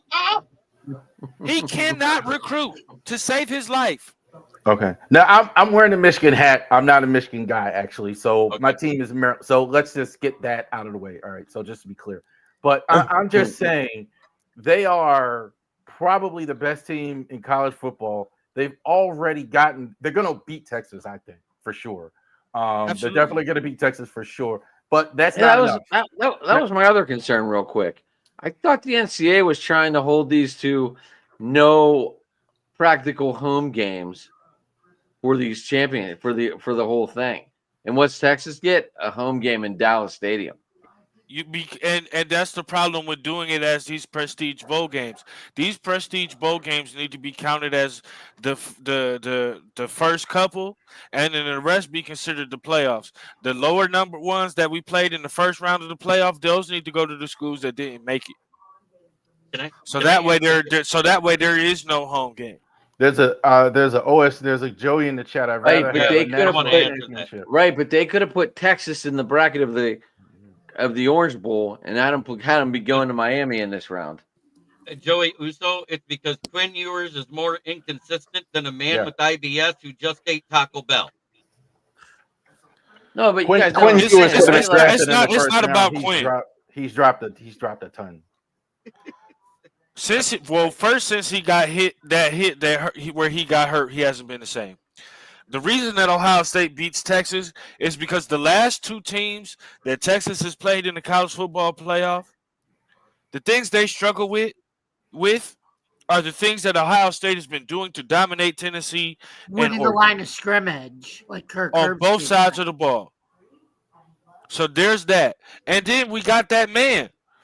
You telling me we went from Jeremiah Smith. Jeremiah Smith, yeah. we went from Chris Olave to Emeka Ibuka to Yeah. Marvin Harrison, and now we got one that looks better than them, yet alone better than what we saw when we first saw that man, Julio Jones. So that's the offensive side of the ball, because we're not talking about how the quarterback Will Howard is finally looking like he knows how to play quarterback again. The only thing I worry with him I is thought that was pathetic. They kept him off the stage at the final. I thought that was pathetic. oh They yeah, wouldn't let him up on stage. That was pathetic. just wanted to have a little bit of power in the moment. That's all that was. And then you got to look at the defense. We You got speed at the Jay corner saying this. spot. I agree with you. But as an Ohio State fan, for you to say you'd rather have a national championship than beating Michigan, I just don't understand it. I just don't. But yeah, no. I'd I rather have- have both. I'd rather have both. That's just my own personal opinion. I agree. But for me, before I get out of here, I have Ohio State beating Notre Dame 35-28 in the national championship. Okay. I have Ohio State, Penn State. I think it's Penn State. I think it's Ohio State over Penn State. I think Penn State. I think they're the best bridesmaid I've ever seen. Like, they've been third in the Big Ten for the longest time, and they've been behind two phenomenal teams. And even this year with Oregon, they were behind them as well. Penn State is top 5 for years. I don't think they're going to be just the national bridesmaid, not beating Ohio State. They'll beat Notre Dame. They'll beat Notre Dame. They're gonna outscore them. That was another phenomenal stat by Notre Dame. 14 turnovers turned into 148 points off turnovers. I thought that was a pretty phenomenal stat. Notre Dame's defense is like a concrete wall. They don't give up the big plays. No. There's another team good up front. Like they don't have the skill people. I don't think Penn State has, but they're always really good up front. Mhm.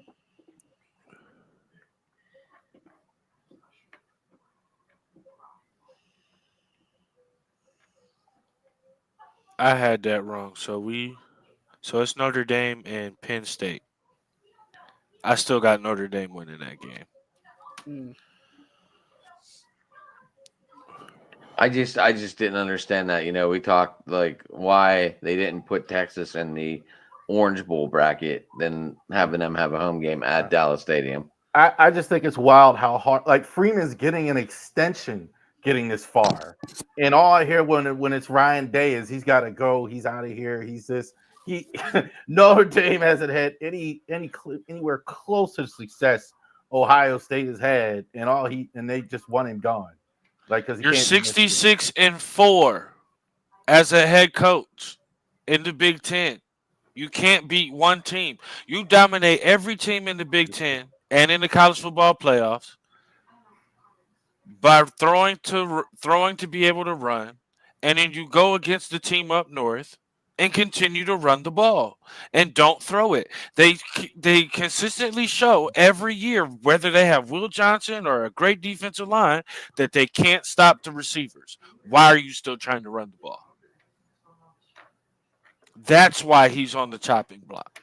Michigan's hit him at Michigan. It's like the Ravens and the Steelers. They know each other well, and Michigan's hitting them in the mouth. They got a little bit more finesse, and that's why they're losing to Michigan. But otherwise, like you just said, it's 66-4.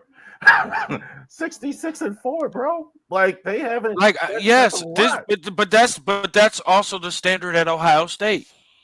okay. That's fair enough. That's fair enough. So Yeah, here's man. my other thing.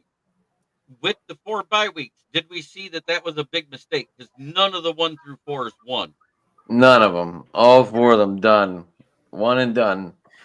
They should do it based on the best 12 teams, not if you win your conference or not, but still have the first round buys. No first round buys.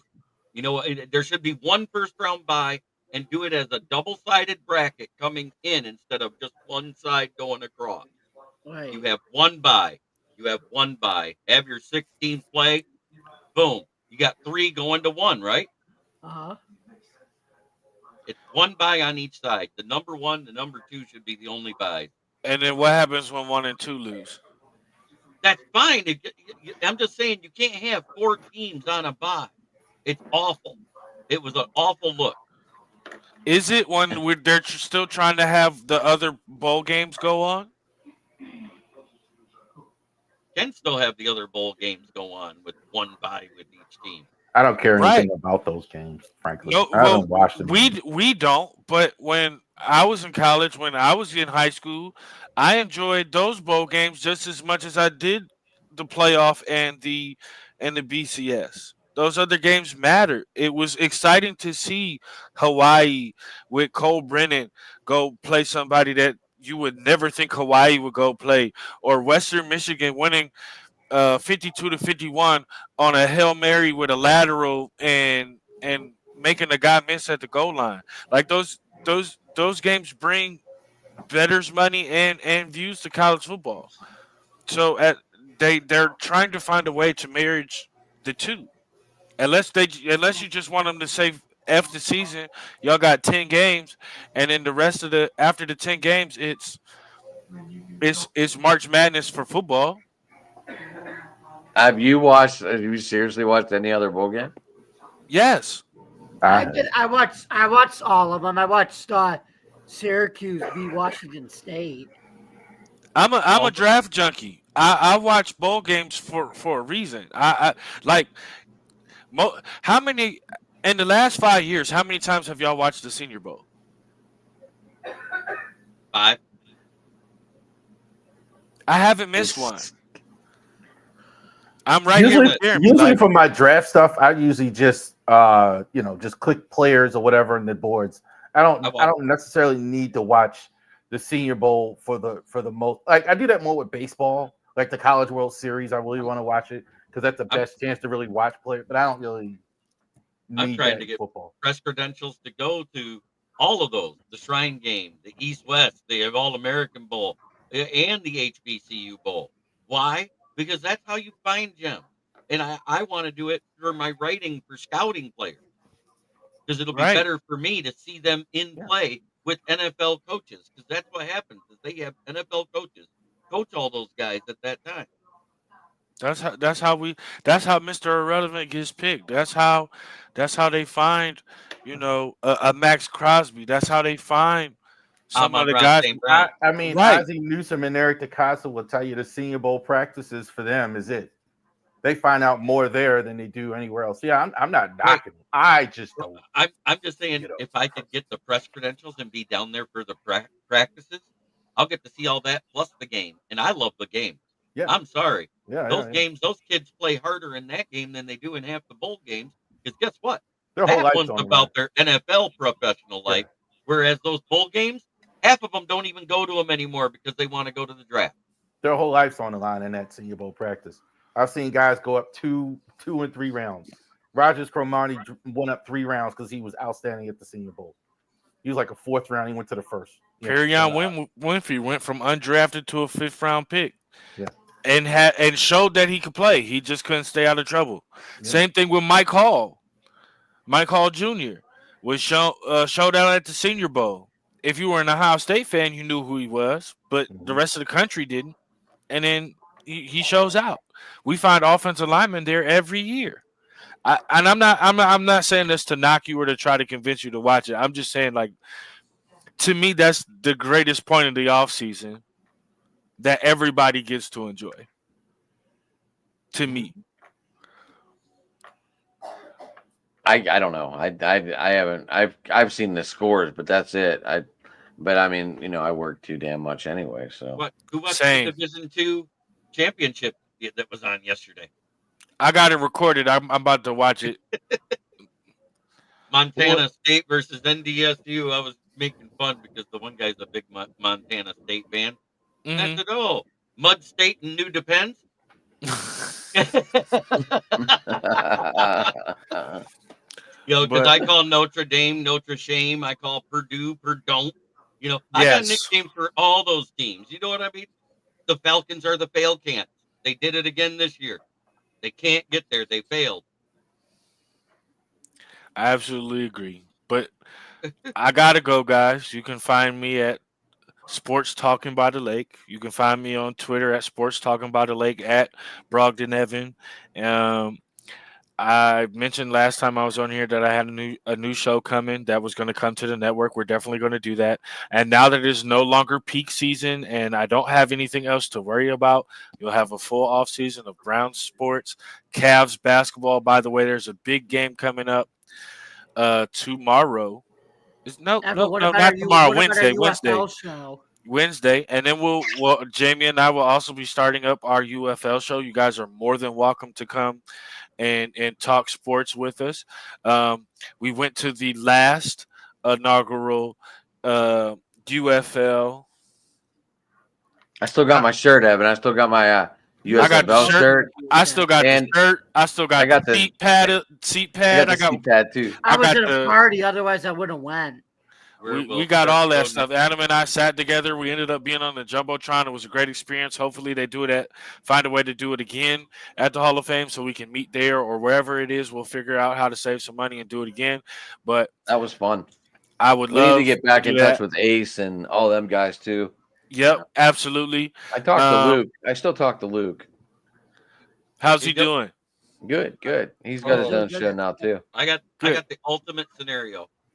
What's that, buddy? We all said that this quarterback class is mid, right? At best. Yeah. Like none of them should be in the top 10 technically, right? First round. We said borderline. That. Yeah. So what if they make a deal and they can trade some picks ahead of time, but Kirk doesn't leave until when they save the Falcons money by trading them after June 1st. And the Jets trade for Kirk. The only thing I want the NFL to do is allow the Cleveland Browns to draft Jeremiah Smith with the number 2 pick in the 2025 draft. That's it. That's the only thing I would change. Go get him right now. Lock him up. No thanks, only Zeus. But peace. Evan, we'll talk. We'll talk about everything in the near future. Peace and out, Evan. Likewise, I'm off tomorrow. Charles, it's nice to meet you. I love to argue, so we got to do that some more. Adam, I'm off tomorrow, so just give me a call at any time. All right. If you want to talk before me and Rich go live, we're going live tomorrow night. Oh, What time? Evan, how is my intro coming for the season 2 of the baseball? It's very hard to find edited clips when you don't have photographers at those games. So I'm kind of piecing stuff together, trying to figure some stuff out. I don't want to have your new players in wrong jerseys and mix them in with the guys who are already there. So I'm trying to find a way to edit it so that it, it shows the right way, but it's close. Okay. But Cool. peace Cool. out, guys. All right, Ev. In I the don't care what network he four. says. I still say Bob Quinn's the reason why they have Deshaun Watson. That guy got me fired. He's good. I don't understand their love for. I don't understand their love for that guy at all. I mean, they're not going to get better unless they take. You can't. I mean, I understand what he was saying. I mean, but that's just how it is. I wish it wasn't too. Like you could build a whole team. Very rarely does it work where you can build everything else and then just put the piece in at quarterback. You got to start and then go the other way. And if you don't want to draft the quarterback, then you have to do something like what the Lions did. Trade. You have to have a trade where you get rid of your old guy, get a younger guy that at the same level he was when you traded him. You know what I'm saying? Because if you look statistically, Matt Stafford and Jared Goff are not far apart. No, they're Completion- practically the same two quarterbacks. Like The only thing is Jared Goff is a little smarter, so he has a better completion percentage, and he's not forcing the ball as much. His first couple of years he did, but he doesn't have to force the ball in as much into double coverage. Nobody what I'm saying? wanted Goff. Nobody wanted look and at they everything the line. That was the best trade they ever made. They got Right. so much and got a guy just about as good as the guy they had. That was one of the Right. best trades. I think that might be one of the It was most the underrated best, trades in NFL most history. even. It was one of the best, most even trades at the time there's ever been. Exactly. Rams didn't have picks for years. I think Right. it hurt them. It started to hurt them because the Lions had all the picks. We had their third and two first back to back. Third you and look, two first. you look at a lot of their good players, they were fifth round, fourth They're- round, because they didn't have any. It was. I don't At know. least like they didn't do like last year. And I'm not talking about this past draft. I'm talking about the year before with the 49ers that didn't have a 1 through 2 draft. And with their first pick in the compensatory round, picked Jake Booty Moody. Right. That's their first pick of the draft at 99. Jake Booty Moody. A kicker A kicker that misses field who goals misses a lot. field goal. Yeah. Who wasn't A even. lot. Yeah. He Whereas did did- hit the Super Bowl record last year, though. oh, Yeah. that's nice. Did they win? Yeah. Steve Christie had the old record, and they didn't win either. Yeah. Right, I'm just saying. Exactly. Yeah. crazy. Yeah, but you can't blame a loss like that on him though when he did a personal accomplishment. But yeah, You gotta like as a team, you gotta want to get better. I think that another team I really think about a lot is like Chris Ballard's going to keep his job in Indy.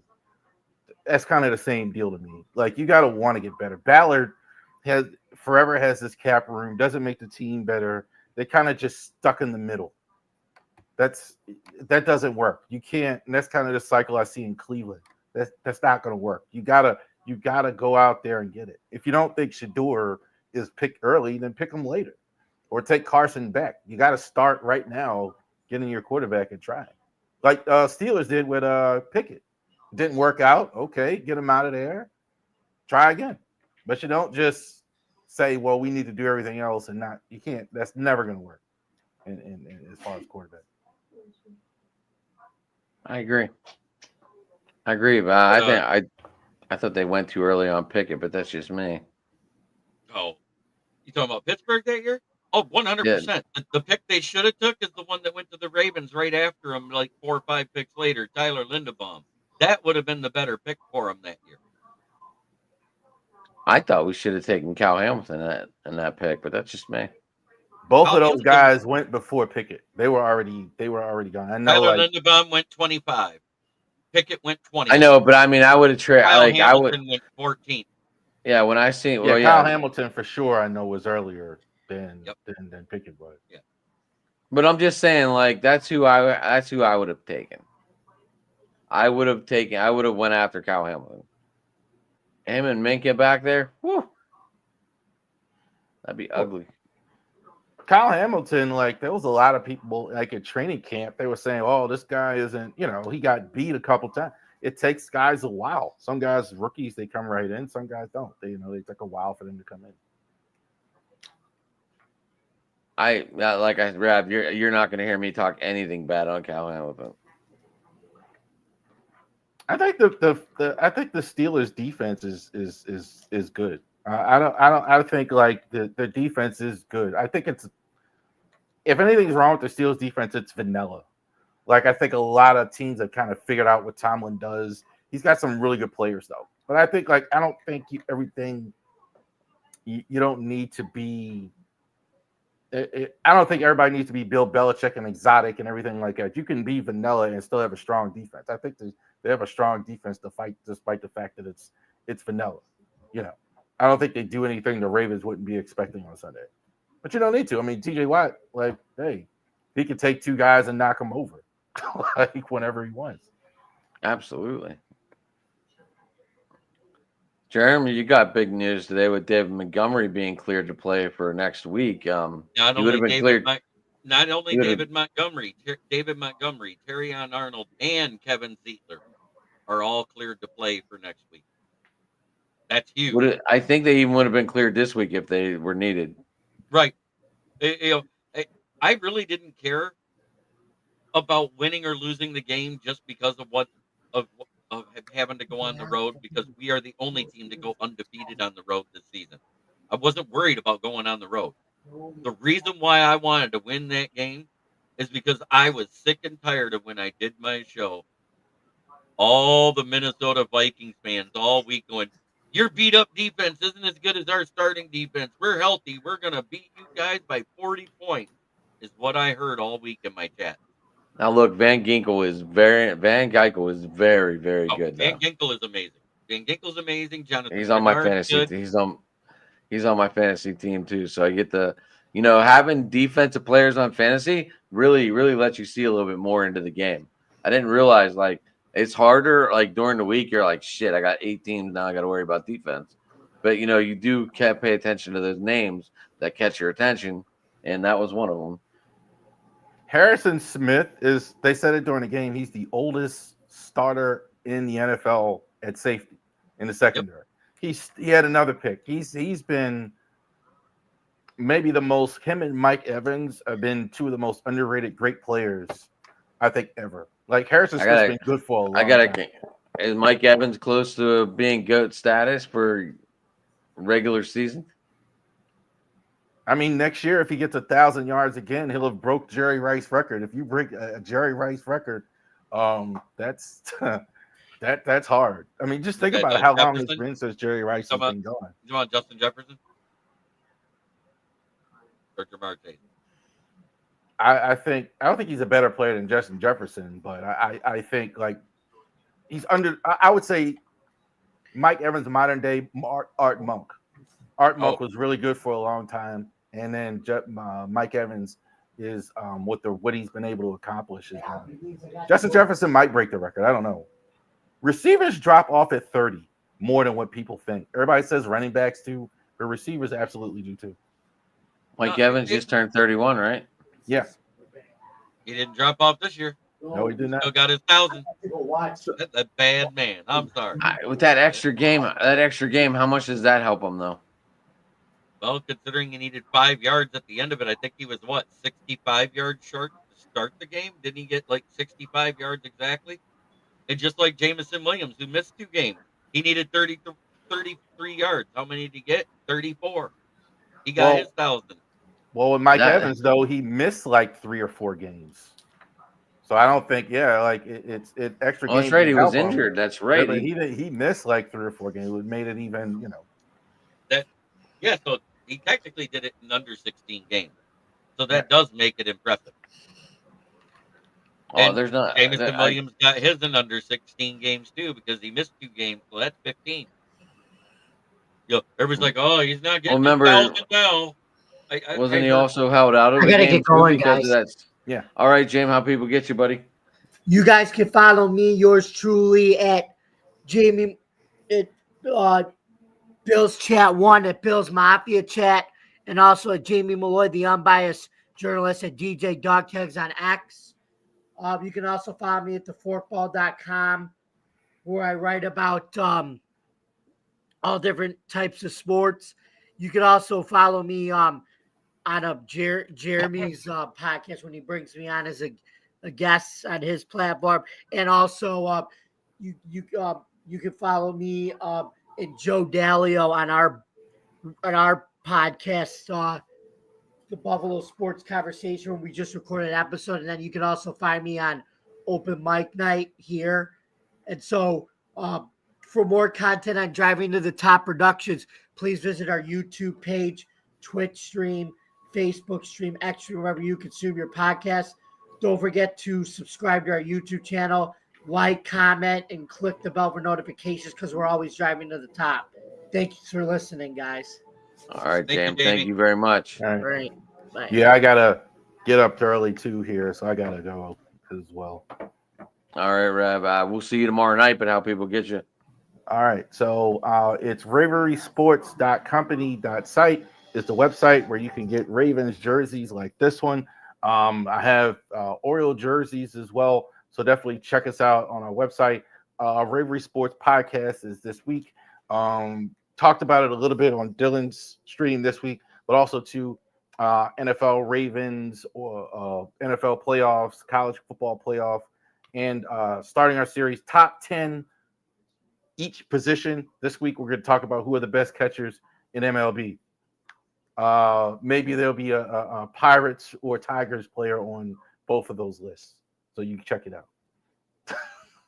For catchers? You got to watch it. And see. Are you talking about best all time or best in the league right now?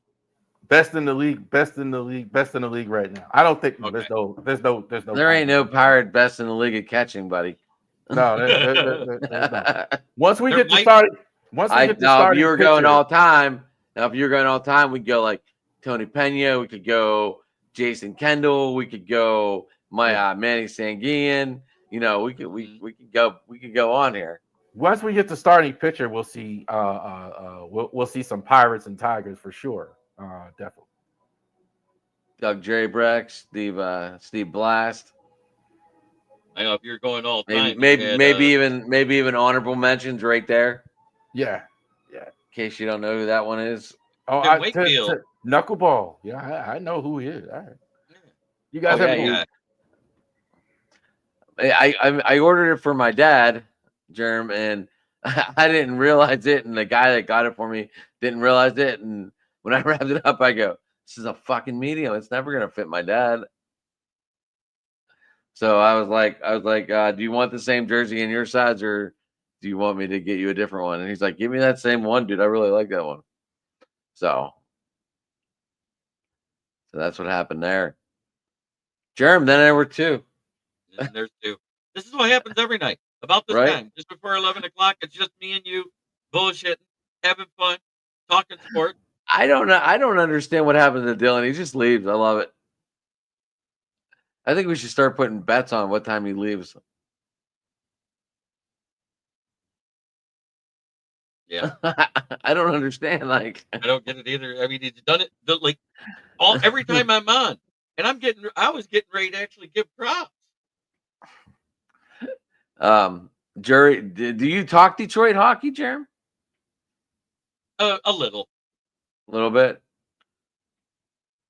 A Like little relive bit, it. because I'm happy that we signed fired Lalone and brought in Tim McClellan. He's changed it. We're not that dump and run team because we didn't have the speed to do it. We're starting to get a little bigger. We're putting our more foreboding guys on the defensive line, and we've won 5 out of our last 6. So I know it's showing. I was surprised. Like I have not paid attention at all. You know, I see a highlight here and there, and I was like, we're 17-17. I Yeah, couldn't believe it. I was like, wait, what's going on here? hey, all I know is I've got one more thing to show you. I'm going to pull that up real quick, and so you can share it to the screen. Like Jeremy, you being in Detroit, you know, we have some good memories back in the 09, 8 season, 09 and 10 Oh, season. 08 season. Yeah, stop me. Yeah.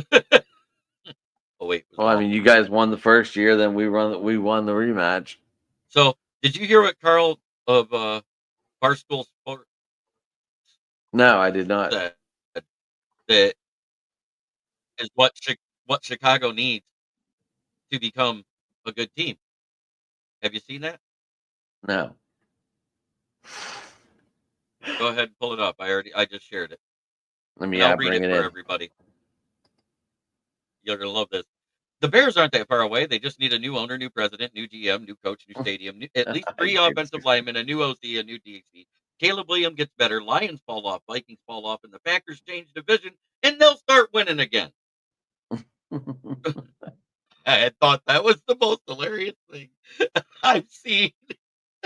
Because that guy's Look, a Bear fan.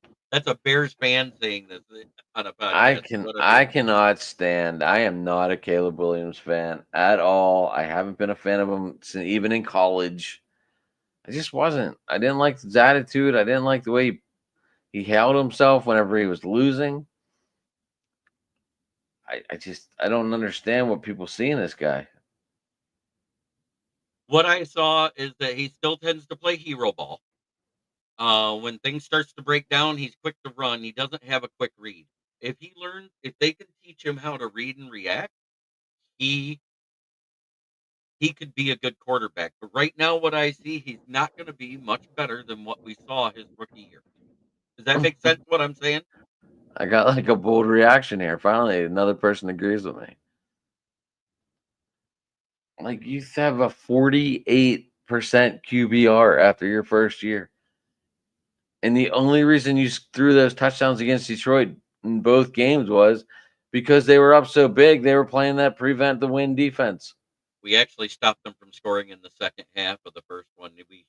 They scored all 17 points pretty much in the first half. Oh, okay. One game. Yeah. So, that was the first game he did it in the first half, is what I'm saying. I'm giving credit where credit's due. You know what I'm saying? I don't like the narrative of this, that, and the other, because he's like, there's only been 2 quarterbacks that had multiple touchdowns against us, and one is Josh Allen, and he has the other 2. Just saying. I don't know. I am just not a fan at all. I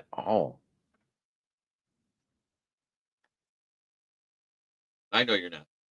But at the same time, I do got another picture. I hope it's in these files. Just a second. Let me look. I think you'll love this one even more. Should we bring this Joey dude on and let him bullshit with us? You want me to send him a link? Sure, Joe. If you want to join us, he's gonna get a link here. I'm gonna, yeah. Joey's an Eagles fan, and he's a good guy. I like him. He started coming on to my show commenting, and I'm gonna have him on for my I'm gonna show grab my tomorrow night. beverage real. I'm gonna grab my beverage real quick. I'll be right back. Hold on. Yeah, after I get him, after he gets here.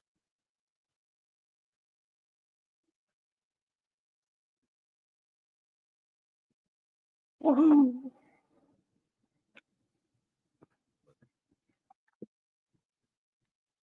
what I want.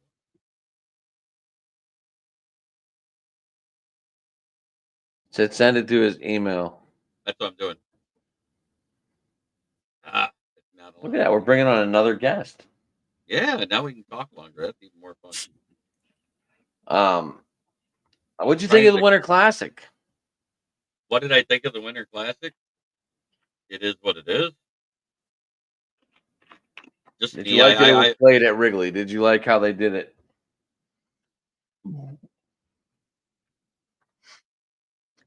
Oh, I saw one today. Jerem. In 1976, the Who apparently played at Anaheim Stadium, Oh, yeah. and they had all them weed plants growing after the Who. Just sent it to you, Joe Uso. Oh man, I don't have it in here, and you loved it. I had a picture for my show that I had up, and it shows Caleb Williams. Oh yeah, I do have it. There we go. You're gonna love this one. So I have some music to put with this once you bring it up. Waiting. Yep, it's coming. All right. Got it? Oh, is that why?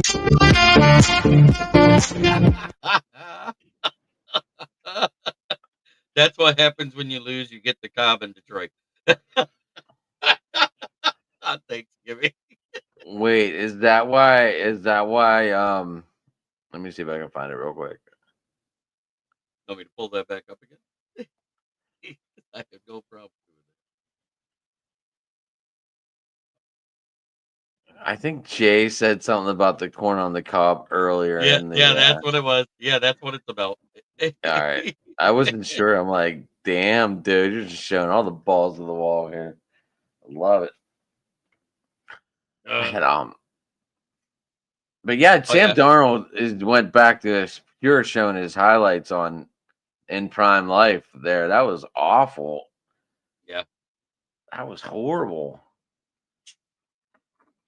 Or was that the Lions defense? Was I not? Even after that Bills team, I said, I don't think we're going to lose another game all year. Is that not what I said when I came on? You did say that. And everybody's like, with all these injuries? I was like, yeah, we're not going to lose.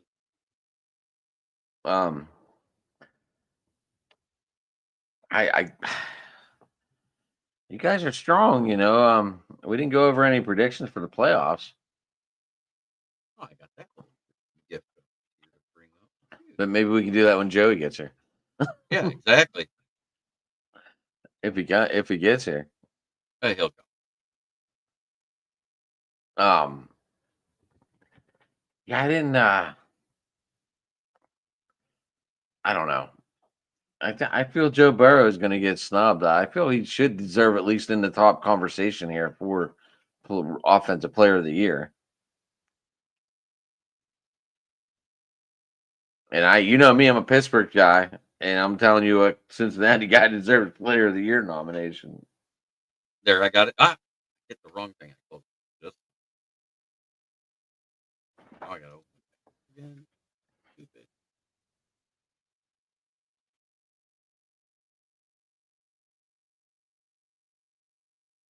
What are we looking at now?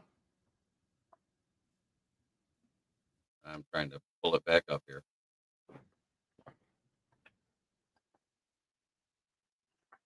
That is the playoff bracket. Oh, Did there it the we easy go. way, right? Ain't that a lot nicer and easier to deal with? Joe, you coming or what's going on here?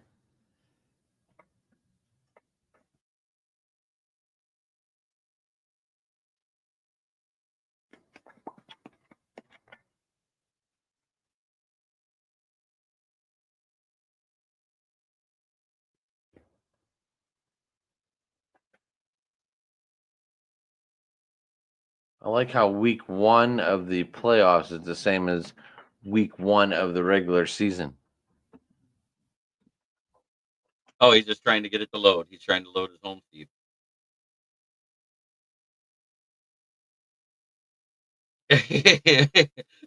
Well, we're either getting one or the other. That's the thing, is because I think when you're the 1 seed and you have the bye week, it's the lowest seed that wins is what you play in that divisional round, correct? Right. So There there's he a is. chance. There he is. What's going on, Joey! fellas? What's going What's on? up, Joe? I have seen you before now. Now that I've seen your face, I've seen your podcast before. I appreciate that. Because I do flip around. I watch other ones because, it's the know thy enemy thing. It's good to see what they're talking about in the other side of the world. Yep. Not just to be a homer and just watch your own stuff. That's Yeah, why for I sure. talk with Adam here. He's a great Pittsburgh guy. Joe, while you just logged on, tell people how they can find you. Obviously, I know nothing about you. This is the first time we've met and talked. So, yeah, what's going on? All right. So most of my stuff is done musically. I'm just a huge fanatic with all sports, mostly football and hockey. Grew up playing hockey myself and football. Um, so just all I got right now. I really don't do too much social media. It's too much drama for me. But I'm just really big on to YouTube at the moment. So Joey also on YouTube, OUSO. All right. All right. Joe, what do you think? Where should we start on this playoff picture? That's what we're going to do right now. We're going to break this down. I think that the NFC is going to be the topic. So I think we should start on the AFC side and go from there. All right. Bills and the Broncos, who play, I believe, Sunday at 4, right? Mm-hmm. And you know what's funny is even though the Bills have been as good as they have been the last 3 weeks after they played Detroit, that defense has fell apart. They can't stop the run. The play action passes are hitting them over the top. They're hurt at the safety position. If there's any team that can upset from the 7th seed, it's going to be the Broncos in that game. I was just going to say the Broncos run Yeah. a lot of play action. Right. And Bo Nix is. I don't know. Like to see it. Does anyone else feel that the Broncos might be overconfident too after putting up all those points on the Chiefs? No. Maybe getting a little No. overconfident on it, just thinking. I know everyone knows they played nobody, but they still put up 43 points or something like that. I Anyone think feel that that- Bo Nix, I was saying earlier with Jeremy, he's a little guy, right? But he has that Drew Brees in him. The guy's a That's why killer. Sean He Payton really loves is. him. I think but he's 6'1". He's not 5'11" like Drew Brees, right? He's Yeah. he's at the over 6 foot, but on the short side. Yeah. Okay. Where if you were to go somewhere like a Josh Allen, was Josh Allen 6'5", 225, 230? Something He's a like big that. boy. Like he's not a little guy. But at the same time, if Buffalo's secondary is going to play the way that they've been playing, he could carve them up. I agree. Now, Pittsburgh at Ravens. Neither team swept each other. They're 1-1, right? Yeah. But at the last meeting, the Ravens really showed that they can play football Yeah. and really embarrassed the living shit out of us. And I keep saying this, if the Ravens play that kind of game, we're in for a long day. Mhm. Now if Harbaugh goes back to saying I want to make this a battle, then he's going to put the ball. Then he's going to give Tomlin a little bit of the upper hand because he's going to be stooping to his level. Right. Or do we see playoff Lamar Jackson rear his ugly head again? Pittsburgh's That's going to have to play. They're going to have to play a containment, but also with some pressure. So it's going to be hard. And you know what I'm talking about, though. Playoff Lamar Jackson. One game Yeah, he's he- like he turns absolute into a- monster, and the next time he looks like he's dog shit. There is no in between with them in the playoffs. he turns it's in. He same- goes from a Ferrari to the Fisher Price car. Or a Yugo. I saw the other day I was driving around. Someone painted their smart car like the little Fisher Price car. That's amazing. I should have taken a picture of it, but I didn't. But it was pretty cool. But It was pretty cool. the Chargers So- and the Texans, does anybody giving the Chargers a chance? So here's what else could happen. Does anyone else see that we could have a Chargers Ravens matchup either in the AFC Championship or in the divisional round? I mean, yeah, if Denver wins, right? Because Denver would go to KC after. Right. Maybe Mm. you could end up with either Chargers Ravens or Chargers Steelers or Texans. And that would be all they talk about all week. The brotherly matchup again. Man. As much as I like to see him, when was the last time we saw it at the Super Bowl, right? Right? The lights out. Halftime, lights out. Joe Flacco was the quarterback then. Right? Jacoby Jones on that insane run back. Yeah, it was weird. Before that blackout, San Francisco was absolutely dominating that game. Mm-hmm. All of their chemistry looked like somebody just said, "Okay, we're going to take this and give it to Baltimore." Right. I mean, that's And what then- it looked like. It looked like they did the Freaky Friday switch between how the teams are playing. Yeah, that whole game turned around after that point. It was really weird. Everything went downhill for the Niners.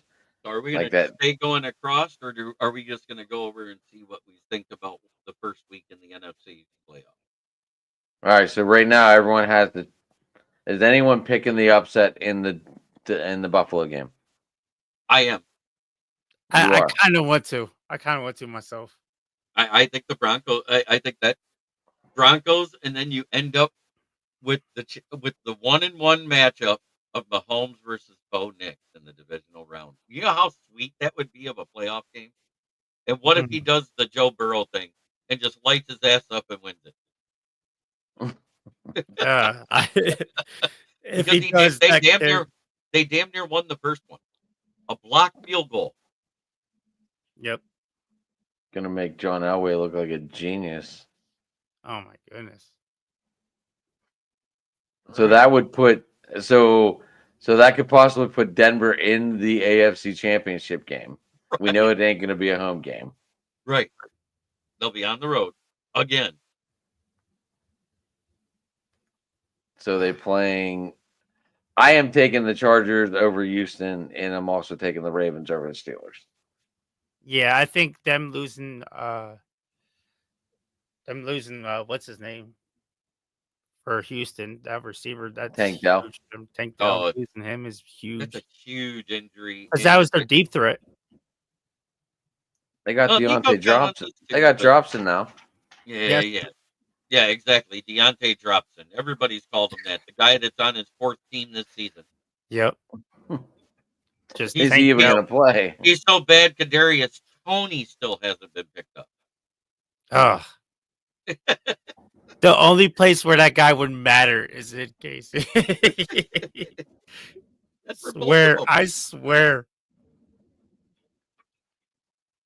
But yeah, I think it's gonna be the Chargers. I don't think, as much as I like CJ Stroud, I don't think wait, did they go to the playoffs last year? Yeah, Right. they got beat by the Ravens. Yep. So yeah, I don't see him. Like, I know it's his second year being in the playoffs, but I don't think CJ Stroud has enough to go over the top with it. Right, 'cause they beat the Browns to get to you guys in the Mhm. divisional round. The Texans did. And what if what if it is Justin Herbert and the Charger and the Texans win? Because there's Mm. always that too. What has Justin Herbert done in the playoffs? Yeah, Justin Herbert hasn't been proven yet. Remember, he let Sunshine gosh, win a playoff game. I did not even. Oh, okay, Denver would have been out. Never mind. It wouldn't have been 3-3. I was looking at it. And I'm like, if the Bengals would have won and the Denver would have lost, would have been 3. Mhm. So the brotherly matchup in Baltimore, and then are we really picking Denver to go to the AFC Championship game? Is this real? Probably not. I think I just want to see it. I just want to see Bo Nix. This is like us filling out the Madness 64, saying we want to see the 12 seed go to the Sweet Eight, Elite Eight. Right. It's like picking that Cinderella team. It really is. Right. That's kind of like But- what we're doing here. Yeah, but honestly, Josh Allen's been on a roll. Cook is the running back, and of course, like, even though they lost Diggs, I don't think like that slowed him down with passing the ball as much this year. I really don't, I think that opened up more for Josh Allen actually, for sure. because that way he doesn't have to focus on one guy getting completely mad if he doesn't get the ball. Yeah. for sure. That's the way I looked at it. I am taking Buffalo. I'm sorry. I cannot see them losing to Denver. I can't do it. I can't do it. I'll probably put a bet on Bo Nix just to see if it happens, but if not, oh well. But then we would get, in my scenario, we would get Baltimore and Buffalo in Buffalo for the divisional round. And then we would get LA and Kansas City, which that was a fun matchup to watch during the regular season anyway. For sure. All right, so there's my two. So Joseph in the chat is thinking the Packers are going to be the upset. Is that what he's saying? Yeah, I don't think so. Yeah. I think them losing Christian Watson hurts them more. That and their run defense is not good. Yeah, their run defense has steadily gotten worse. Yep. Look at with the first time they played us, they held Monty and Gibbs to a combined 150 yards in that game. And then when we played them the second time, we didn't even have Monty, and Gibbs went off for 140 yards by himself. To be honest, Gibbs is my favorite running back on that team. Gibbs is my favorite running I back in the love that NFL pick. right now. 20 touchdowns on the season. Yep. He didn't just take Jamal Williams' little 17 touchdown record and say, "Oh, I'm good." He scores 3 more in the last game just to make sure it's good. Yeah, the kid, he's so shifty and he's got a little bit of a patience to him, which is actually gonna transfer well. James So- Burgess says, "I want the pack just to do the 3-peat." Uh, And I get it. It's funny as they all say, "Oh, it's so hard to beat a team 3 times in the same season." I said, "Well, that's funny. It's been done 31 times, and the record's 26-5." yeah, for sure. I said, "So doing the 3-peat isn't as hard as everybody says." Look, if he does, Matt LaFleur is gonna look like the coach of the year. If he beats the Eagles Yes. and then loses to Detroit in the next And then loses to Detroit. Isn't the bigger question though, is Hurts going to play or not? So from back here on the eastern side of PA, it's all smoke at this point. They're just trying to fake everybody out. LaShawn McCoy was on a podcast earlier today, and he wouldn't divulge exactly who his secrets are or his contacts are, but he's saying that he's already back doing walkthroughs. He's just not putting it on pads yet because they don't want to risk it. But he's going to be full go by Friday.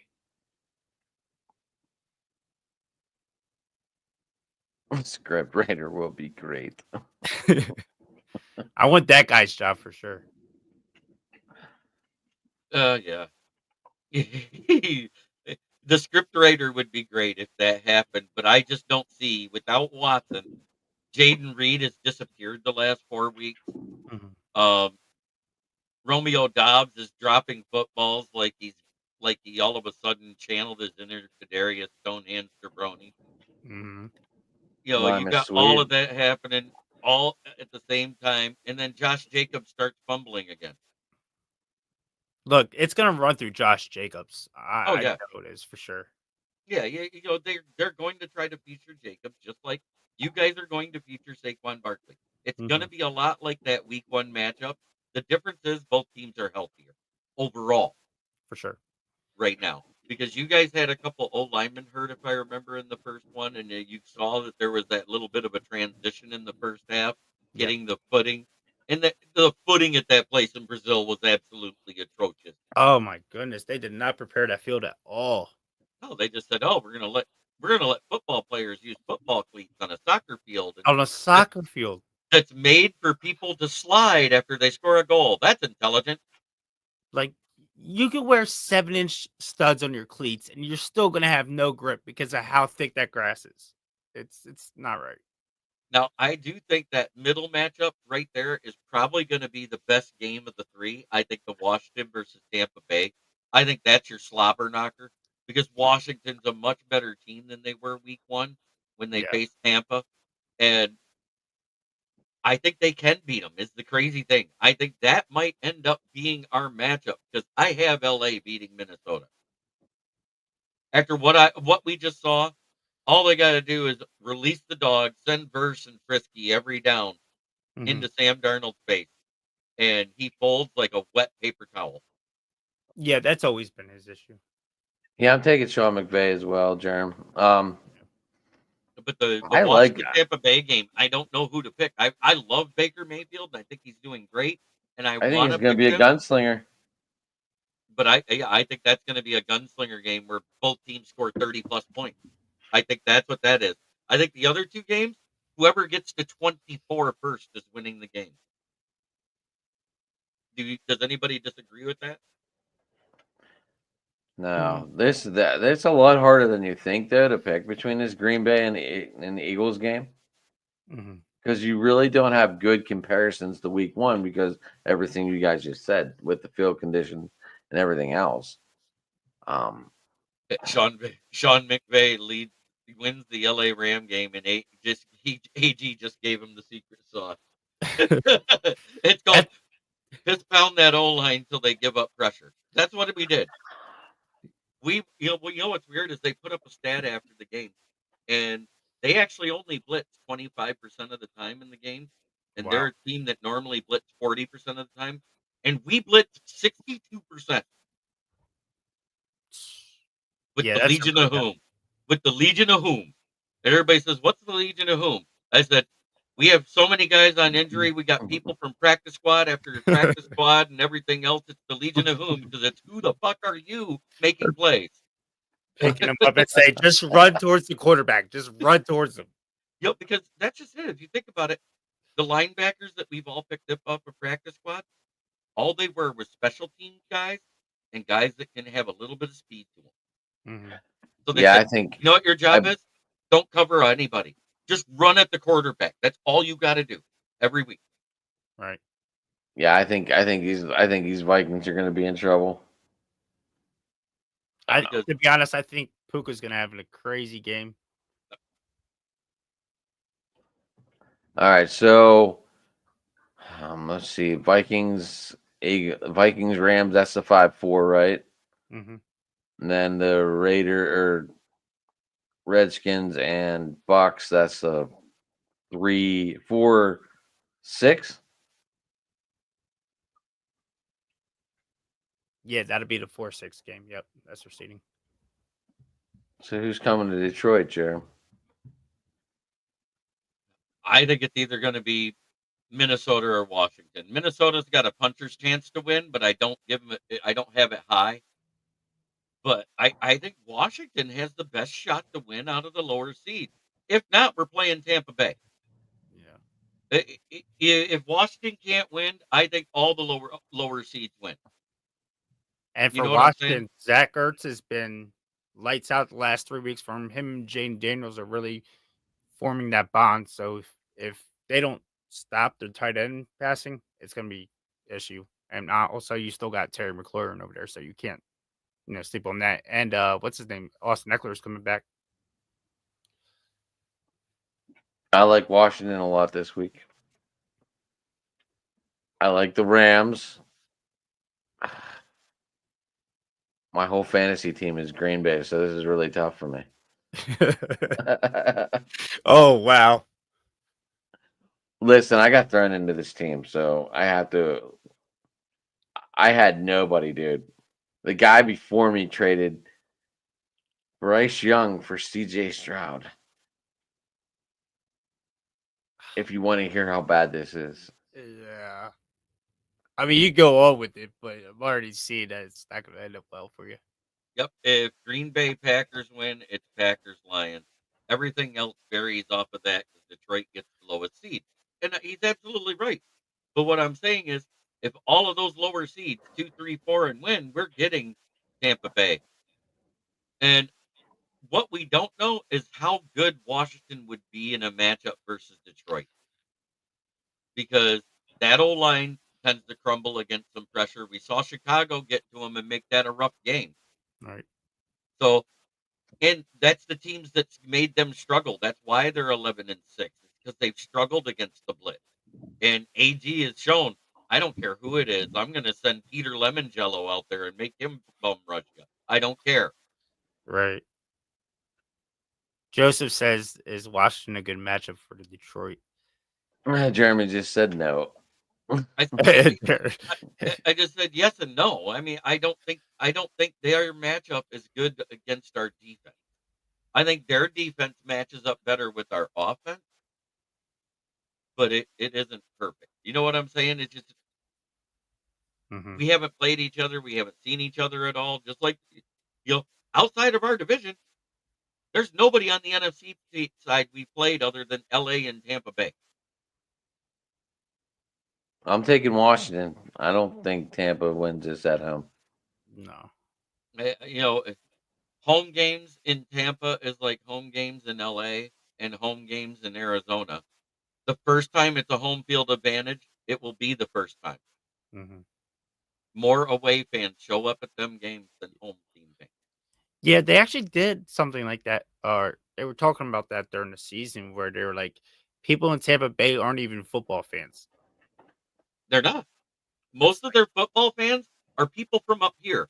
So when they go to those games, there could be people from Maryland there.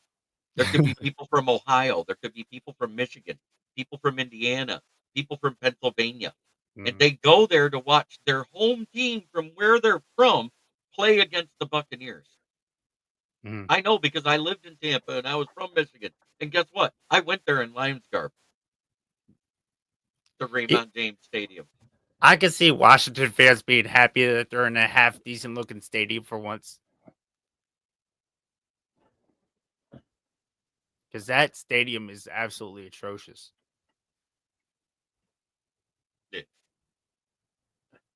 I'm going And- Eagles. I think it's Eagles. I'm going to say Commanders just because I think Jaden Daniels is very impressive. I think he's doing better technically than Baker Mayfield because he has less around him. If that makes So sense. in this scenario, that would send Washington to Detroit and Yep. LA to Lincoln Financial. Yep. And as soon as Matt Stafford hits the cold, their run is over. Yep. Yeah. That's the thing about the AFC side. Like, they're all outdoor teams mostly. Right. You know, And- the only one and- that would be suspect are the Chargers. Yep, and there we go. James Burgess said it best. Daniels has been very impressive, but also has rookie oops moment, and also Detroit can beat a one-man show. Mm-hmm. And that's a very good point. He did have 800 yards on the ground, so he's a mobile quarterback. Oh my On God! 148 rushes. Right. I Yeah, talked that's about that insane. earlier. That's insane. So we have Detroit and Washington, and then we have the Eagles and LA. And we just said that the Matthew Stafford falls apart outside. So we're going Eagles to the NFC Championship game, and I'm going to guess you're taking Detroit. No. Me too. Yes. We have the better rushing attack. Austin Eckler is getting up there in age. He's not rushing as good. Brian Robinson is serviceable, but not great, and he's also been very injury prone. So there's your matchup to go to the Super Bowl. Mm-hmm. And I don't think Eagles like coming to Detroit. Yeah, no. When we played you guys, was it week 1 last year? Week 1, right? Yeah, week 1 last year. Week 2. Excuse me. Okay, so that game, to be honest, with everybody back east were saying this might be our very first loss of the season. Like, this is going to be a tough game because you guys have been showing potential before that, and Goff is Ben Goff. It's not like he is just some scrub that has up and down games. You know what I hated about that game? That was the one. No, it was 2022 was the last time we played you to start the season. Last year, you guys didn't play us. Oh, yeah, we did play us year before. Yep. And that was because we had CJGJ. Yep. Now I'll remember. I remember it vividly, and yes, it was week 1. But TJ Hawkinson was told to go to the stick route, and he runs out there, and he's standing there right in front of James Bradbury. Goff doesn't make a move, and he decides to run the go route, Mm-hmm. and Goff throws it to where he was in the stick route. James Bradbury gets a pick six, and that was the difference in that game. Mm-hmm. Which I hate. I do not like James Bradbury. I'm so glad he's buried in a depth chart. To be honest, I think Slay should start being pushed back. I know they say he's having a good season, but I feel like he's made way more mistakes. I think if you guys are going to pass the ball, I think Amon-Ra, if he's on, if he has Slay shadowing him, you guys are going to have a field day with us.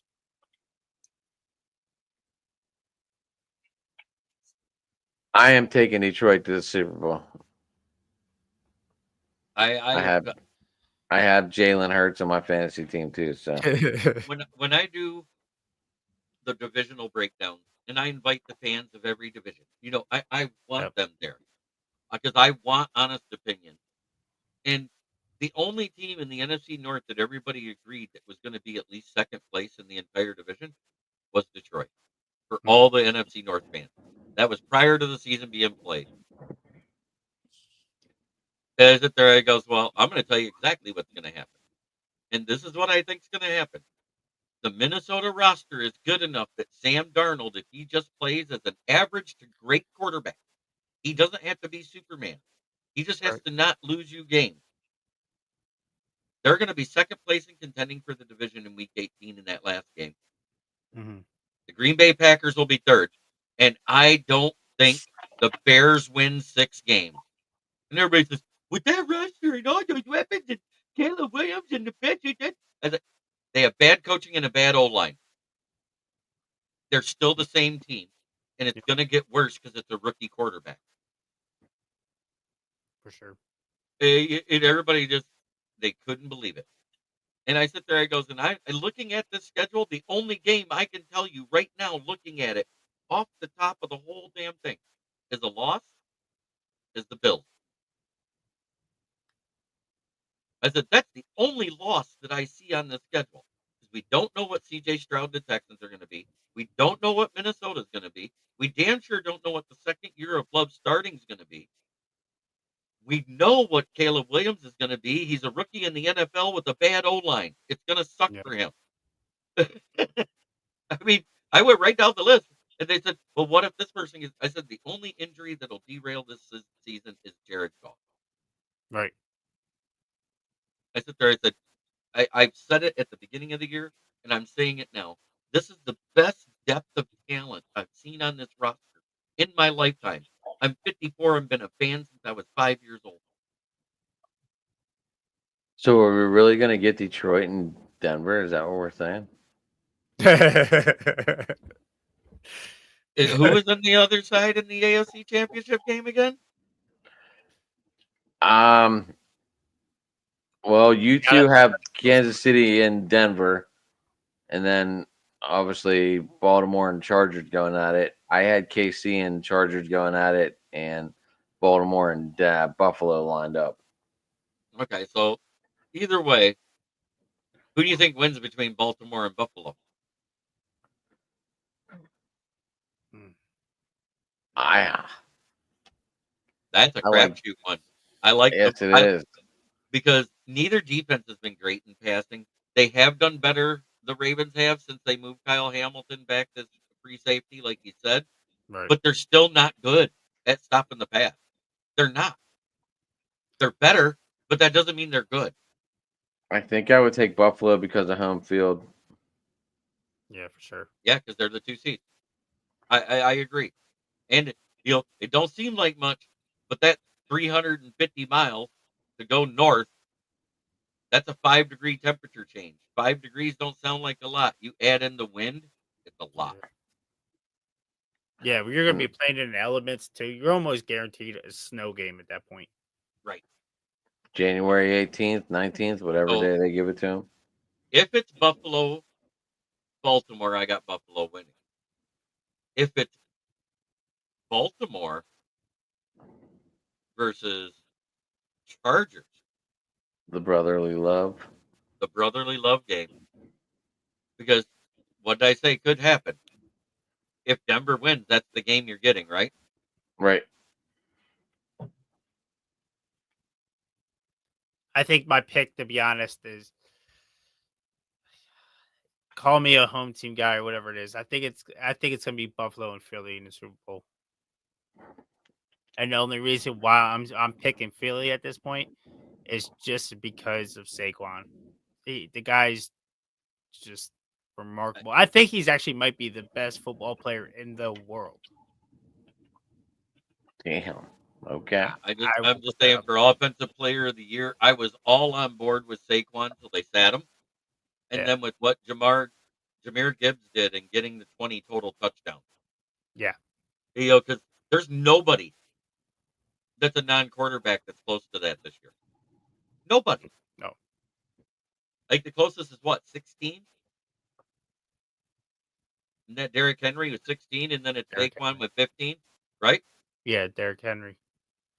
Derrick Henry was actually leading rushing yards for running backs up until was 3 that weeks week? ago. Yep, week 15 or something like that.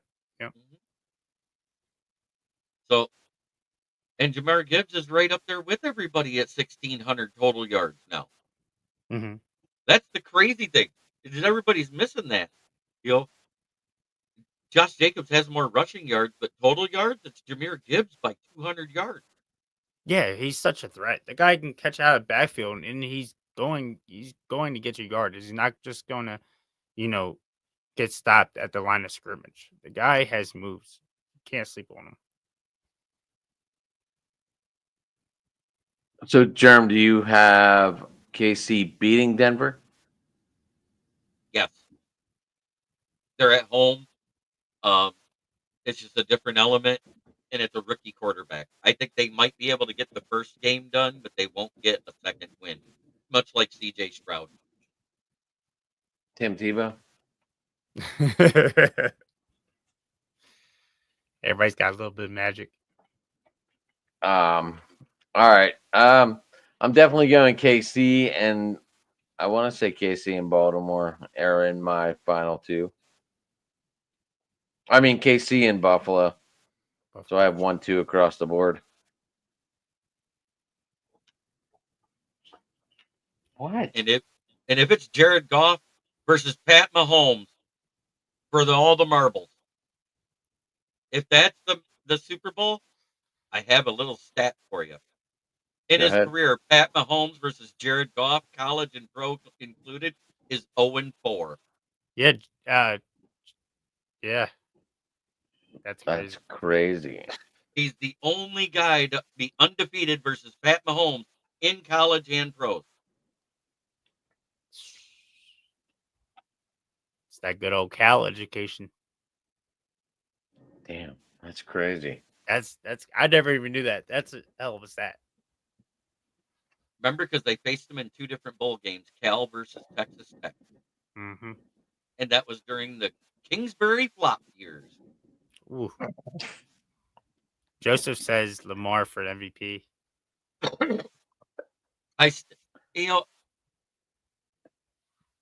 I'm going to say it isn't for the same reason that Lamar got it last year. Lamar got it last year because all his running backs was hurt and he had to do everything himself. Mm-hmm. If you took him off that roster, there's no way that team was the first seed in the AFC. Correct? Right. Is there any way in hell that the Bills win a game if Josh Allen's not the quarterback? No. No, not at all. No. How many games did he put it on his back? Because the running backs couldn't do it. The wide receivers couldn't catch the ball.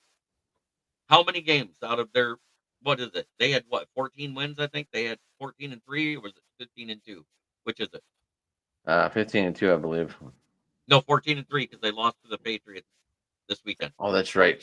Patriots cost himself the number 1 pick. Yeah. and before the fans could leave the stadium, Gerard Mayo was fired. That's crazy. He's in there doing the presser, and he gets the text. Get the fuck out, bitch. Need you to clear your office out. That was one of the first firings on a Sunday after a game in a long time. Yeah, but it was how fast it happened. I'm sitting there watching the start of another game, got red zone on, and they're showing the presser in the other window. And all of a sudden, I see the little scroll come across the screen. I was like, "Oh, he doesn't even know it yet." He's up there answering questions. He doesn't even have a job anymore. Poor sucker. I didn't know it was that bad. I And didn't then see that today, part. and then today, Antonio Pierce was fired finally. Peterson was fired too. Yeah, Doug Peterson got fired. I knew that was coming. Everyone knew that was coming. You know what's funny is the Jags immediately called up to ask for an interview with Ben Johnson. He says, "I'm good. You kept Belky." You know, as a Philly fan, I really want Kellen Moore to stay. I'm tired know of you do. switching up, you know. But that is what happens when you're a good team. This stuff's going to happen. Yeah. So out of the 8 teams that's called for Ben Johnson, he's accepted interviews with 2 of them. And I think the one was the Bears, correct? It's the Patriots and the Bears that he said yes to.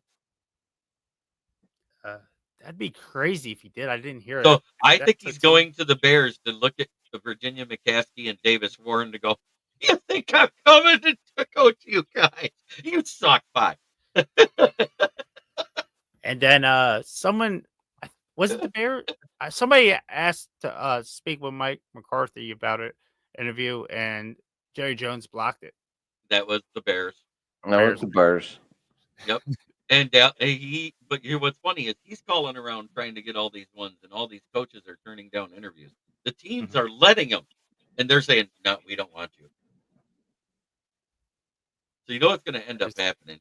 That's why he's telling people no for Mike McCarthy, because he knows after everybody else hires everybody, he might have to just go ahead and pony up and keep McCarthy for a couple more years.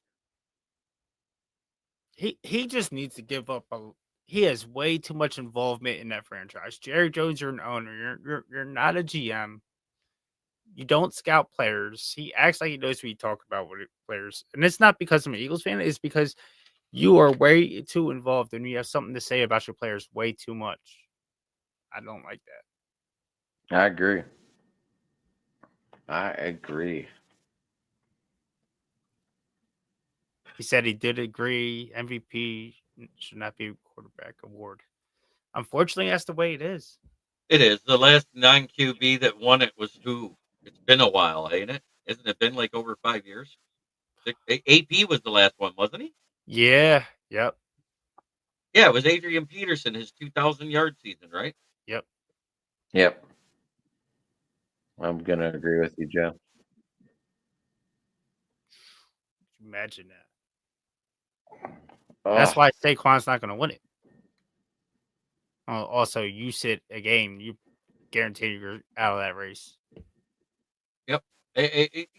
Doing that in the performances that happen by the people that are up for the MVP. I mean, Josh Allen, I don't think he gets it either. And I don't think Lamar gets it. And that's what's crazy about it. There's one other guy that could get it, and he won't get it, but he deserves it the most, and that's Joe Burrow. Yeah. 9 interceptions on 652 attempts. Yeah. Yeah, I did. Who did I say? Who did I say, Jerem? Josh Allen.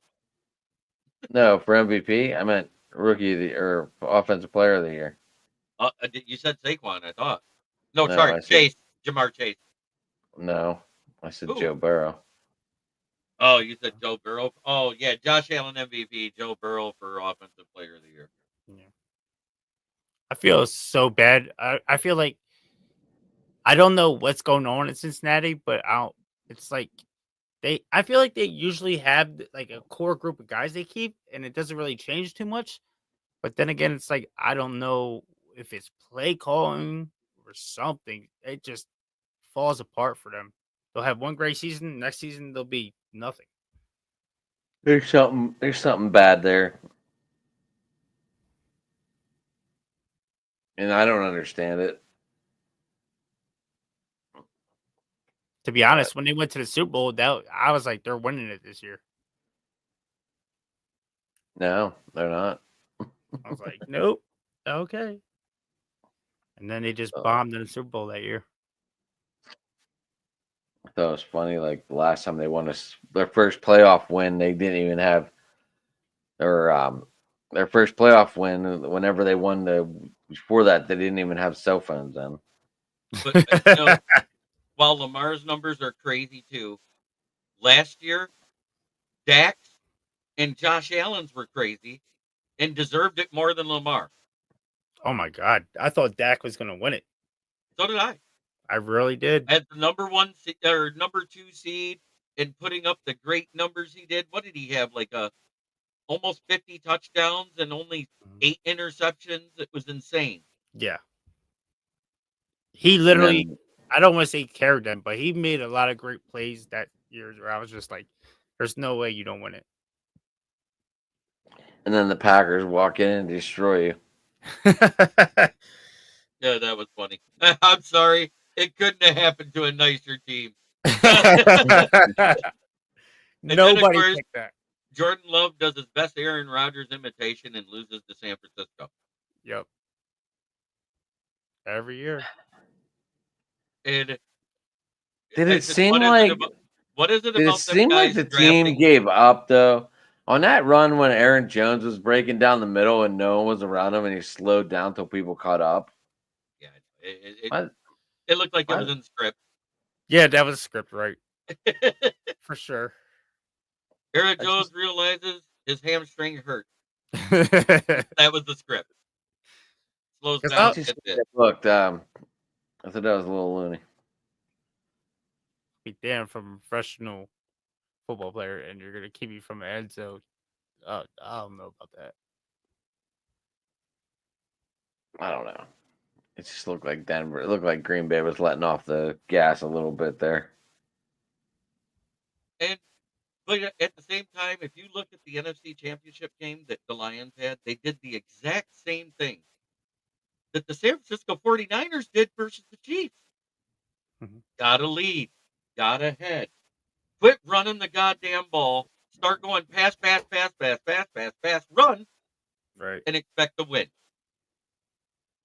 You got CMC. He was the best offensive weapon in the league last year, and you didn't unleash him until halfway through the fourth quarter in the second half. Right. And you'll wonder why you lose. Oh, let's blame it on the defensive coordinator that held them to, what was it, 10 offensive points? But let's not blame the quarterback that threw the pick six. There's always a scapegoat. You know that, Jerm. Always a scapegoat. Joseph says my 2 favorite teams are the Lions and whoever plays the Cowboys. Amen to that. Yes. Amen to that. Yes. There's so many. Was either one of you watching football back in '91? Oh, what was I? I was only 4. Ooh. Okay, so no for you. What about you, Adam? 91. Let me see. Was that the Bubby Brister years? I mean, I was obviously a Marino fan growing up, so I was always keeping my eye on the Dolphins. Okay, so anyways, what that was the year that the Lions smoked the Cowboys 31-6 in the wild card playoff game. And at the end of that game, that was being commentated by Pat Summerall and John Madden. John Madden says, "That's it. It's settled. Detroit is America's team."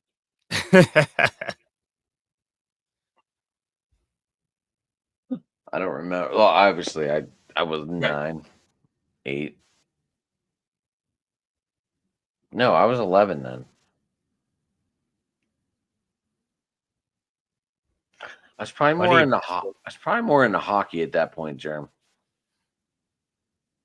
So you were more into Penguins and the Red Wings matchups because back then they kind of had a little rivalry before the Red Wings got good.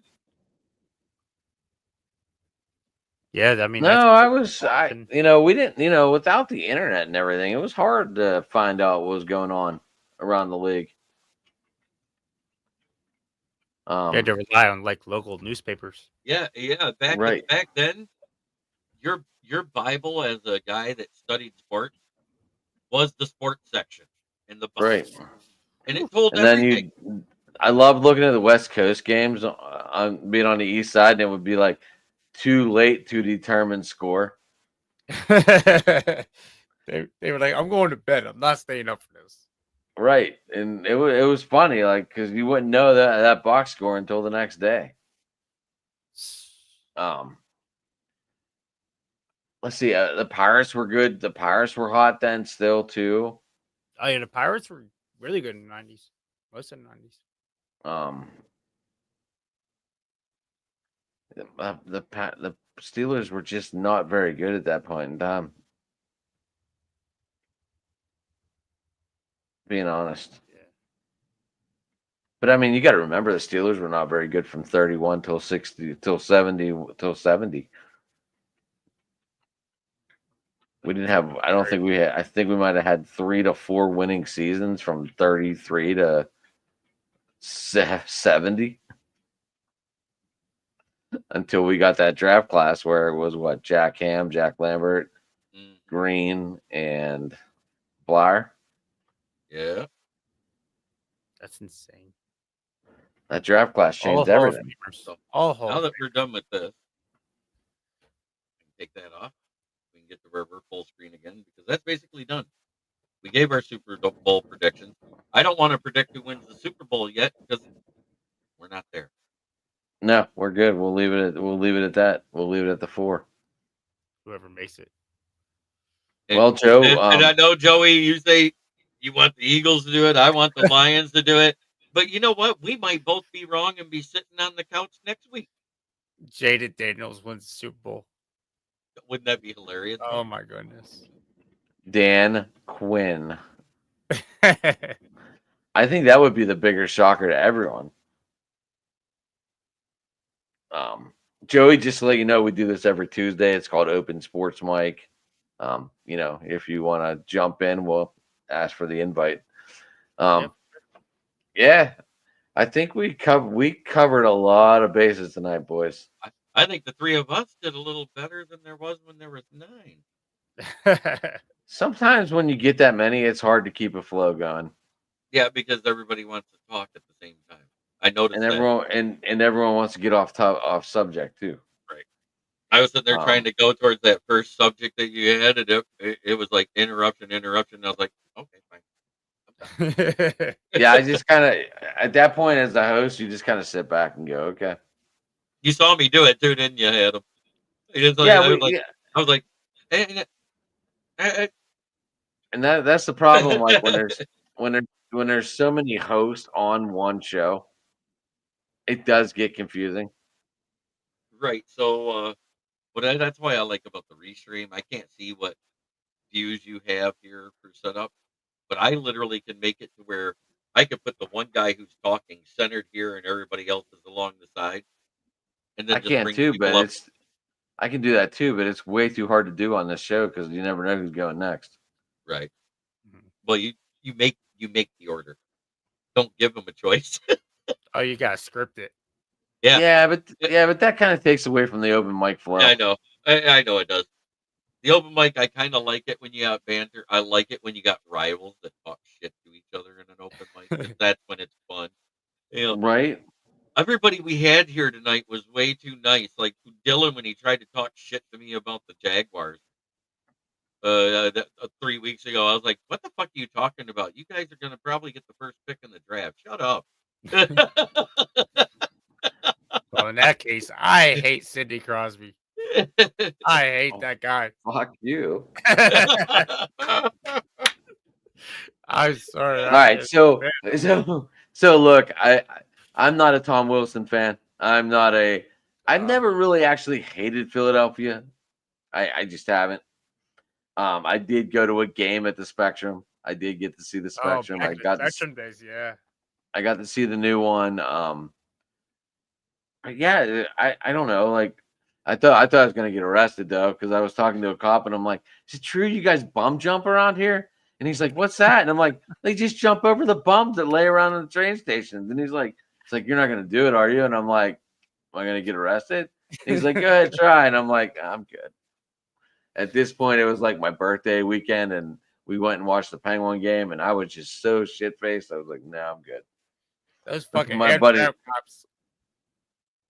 I don't know. I'm not. Philadelphia is not a bad place.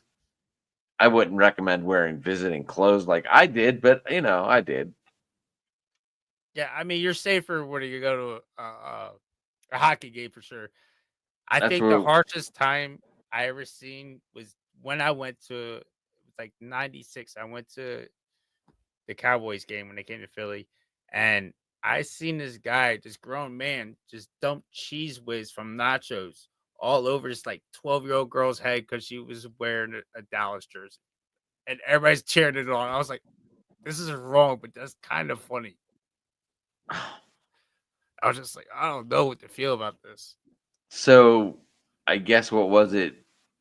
Had to be 90, maybe 89. I was one row away from the 500th home run with Mike Schmidt.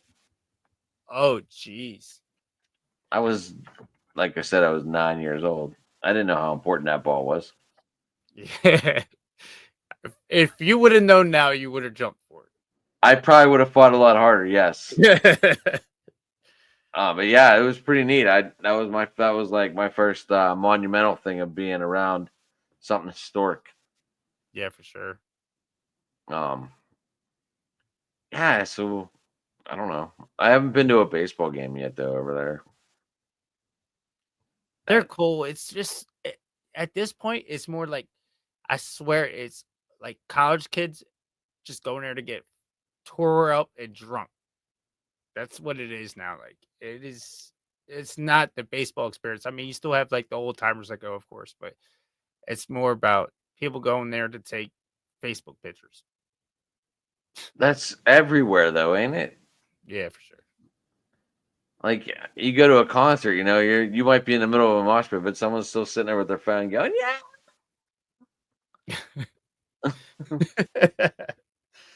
Yeah, it's That's just just the way it is. isn't what it is. Anyway, Joe, how do people get a hold of you, man? I think my email is linked to my YouTube page, so it's in there. You can also hit me up on YouTube. I'm not, like I said, I'm not on social media platforms. I just not a social media guy. It's not for me. But yeah, that's the way you can hit me up. Sounds good. Sounds good. I love the green for the Eagles thing in the background. Is that a light or is your walls painted green? I was curious. Oh yeah, it's definitely a light. I got the LEDs hooked up. Looks like the LED rope lighting, right? Yep. All right. I was just wondering. I was like, he's an Eagles fan. It might be all green. Who knows? Who I just knows? thought it was fitting. I mean, I don't think I can bring myself to that. I think my girlfriend might have something to say if I paint my walls green and she doesn't like sports. So She doesn't like sports. Shit. she does not. Yeah, that looks like I watched this video where the guy was talking and it was the girl talking about him selling his motorcycle, and he goes, "Well, you sound like my ex." She goes, "But you were never married before." He goes, "Exactly my point. That's what it would be if I got married." And she goes, "Are you ever going to quit watching football?" Keegan says she's not a keeper.